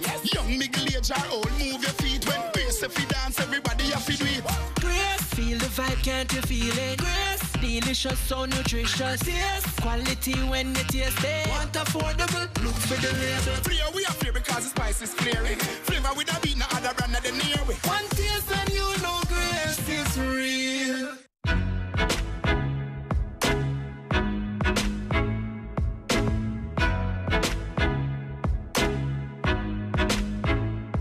Hi, I'm Jordan Telford. I'm the master distiller for Tortuga Rum Company. I'm a born Caymanian, and I'm very proud to say that I'm producing an exceptional quality rum that's completely handmade, start to finish, distilled, bottled, and blended right here in Grand Cayman for Tortuga Rum Company. It's that time of year again for the annual Cayman 27 Parade of Lights, brought to you by Bogle Insurance Brokers Limited. We're calling all boats to join us Saturday, December 1st at Camana Bay as the water comes to life with this year's theme, Christmas Around the World. It's completely free to enter, and there's a chance to win $1,000 and 2 general admission tickets to Kaboo. Or enter just for fun. Private and commercial boats are welcome. For more information and to register your boat, click on cayman27.ky. Whether you want to get going in a new car, to relax at home while you pay bills on your mobile banking app, to get the best rewards with your credit card, or to get a sure start on your little one's future. Whether you want a quick response on your loan, or just a range of services that keep your business running smoothly, you want banking that fits your life. CIBC First Caribbean. Banking that fits your life. If it matters to you, it matters to us. We're Cayman 27, Cayman Informed. Well, today you're going to have a high of 85 with the real fuel temperature, they say, hovering around about 93 degrees. And you're going to have the real beautiful, sunny, partially cloudy skies today with a limited chance of experiencing any showers whatsoever. And tonight, that is going to continue down. Tonight is going to have a high of 80 with the real fuel temperature about 85 degrees with very little opportunity of experiencing any showers as well. So the fireworks should be beautiful. Sunset this morning or this evening will be 5:58. You got 11 hours and 17 minutes to really enjoy. And you got a similar weather forecast pattern straight through until Monday morning. So tonight, tomorrow, and on Sunday should be a beautiful day to go out and pay respects for the veterans as well. We'll be right back after this short little break. I know we got we're going to have an escort for them to go up to the schools very shortly. Be a part of the conversation on Cayman Crosstalk by calling the Superior Auto Hotline, 233-1019, or message us on the Cayman Crosstalk Facebook page. Now, back to Cayman Crosstalk on Rooster 101 and simulcast live on Cayman 27. 3, 2, 1. Here we go, and we're back again. We got, we got the Veterans Association. I got Mr. and Mrs. McLaughlin in, and I tell you the truth, I got several veterans that contacted me just now saying thank you and wanted me to read, in Flanders Field. But I tell you the truth, I can't do it as well as the gentleman that I pulled up on YouTube, and I'm doing this for all of you. I do it every year as well. But I just want to say thank you, seriously, as a scholar, and I guess I'll call myself a scholar because I've read enough papers and wrote a couple of papers on history as well, and along with Christopher here, who is a history major. We realize the value that each one of you play. And I want the next generation to understand that too and not take it any lightly.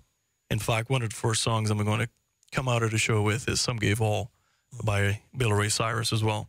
But Leroy, if you can push that up for me, I will greatly appreciate it before we have these wonderful veterans have to depart and go to St. Ignatius Catholic School. Can you pull that up for me?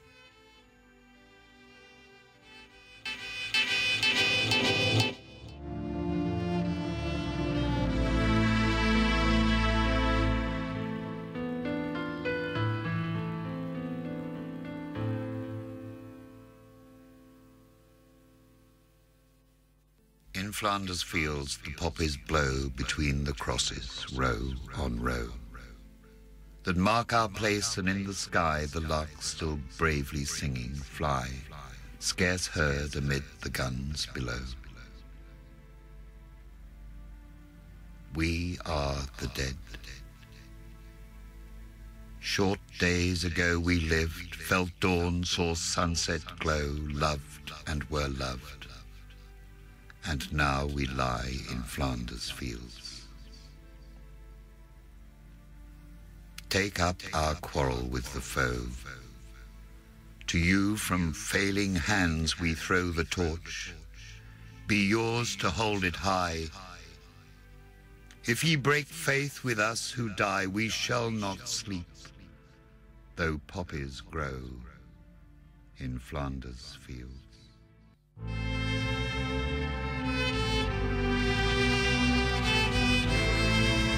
Thank you all very much for that. If the words are so powerful in that one, and that one verse that says that we hand you the torch, and I think, Mr. McLaughlin, that is exactly what you were saying as well, that we can never forget, and we always have to be on guard that, frankly, freedom is not free.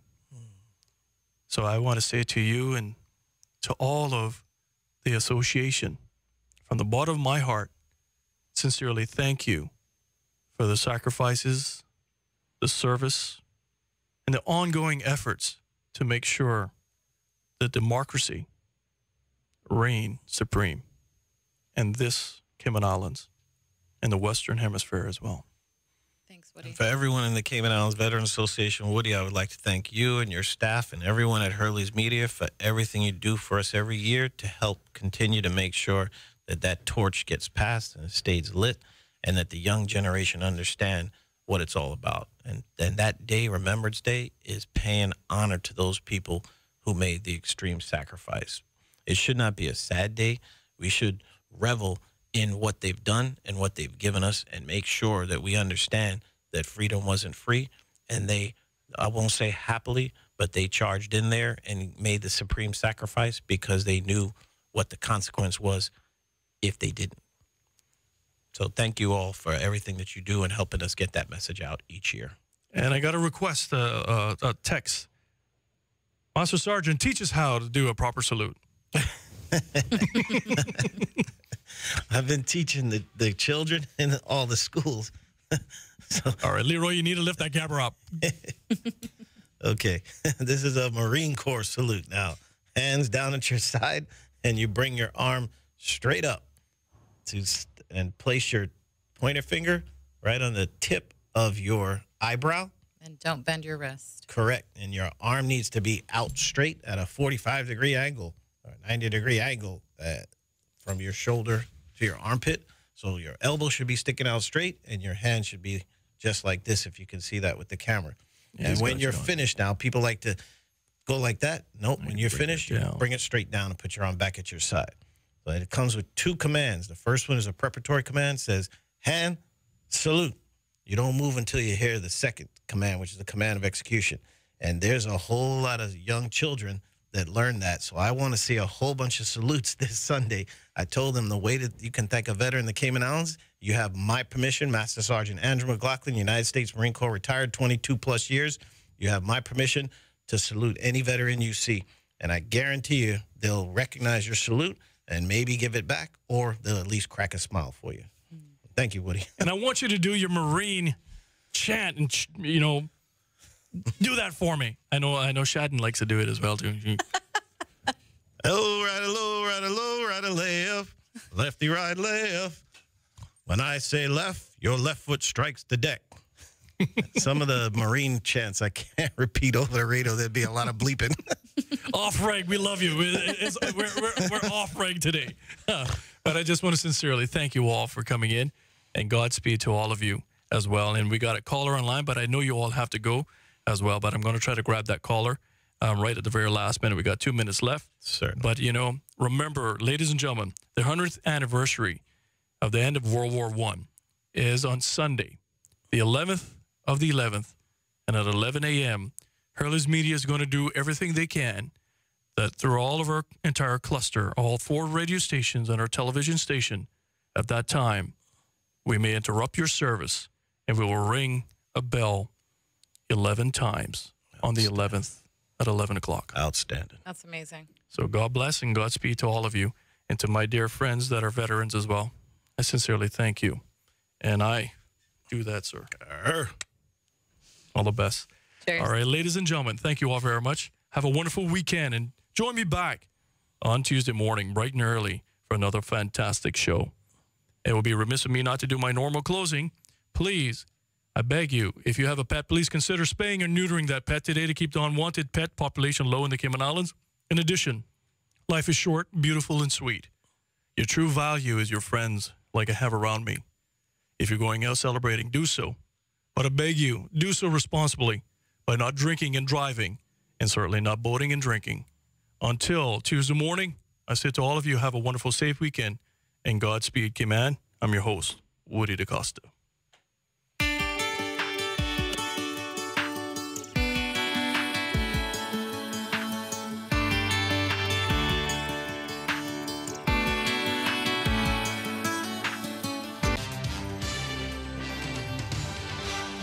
If it matters to you, it matters to us. We're Cayman 27, Cayman Informed.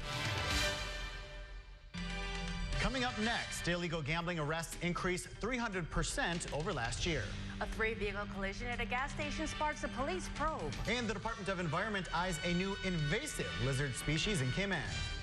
We got your under 19 basketball recap, plus an equestrian recap. Buckle up, folks. It's going to be a busy Thursday in sports. How's the weather here, everybody? Great! I'm Cayman 27's Joe Avery. I'll have a full forecast for you coming up. And here's a shout out to my friends with the Biker Cruise 2018. Let me hear you, ladies. Now that is a tease. Cayman 27 News is coming up next. Caymanian owned and operated since 1967. Paramount Carpets is a full-service operation beginning with material selection to the installation of finished products, as well as providing maintenance, service, and takes great pride in the quality of their work, making every effort to exceed customer expectations. Contact us today at 345-949-5000 or visit us at 317 Industrial Park, North Sound Road. Paramount Carpets. We do a whole lot more than just cover your floor.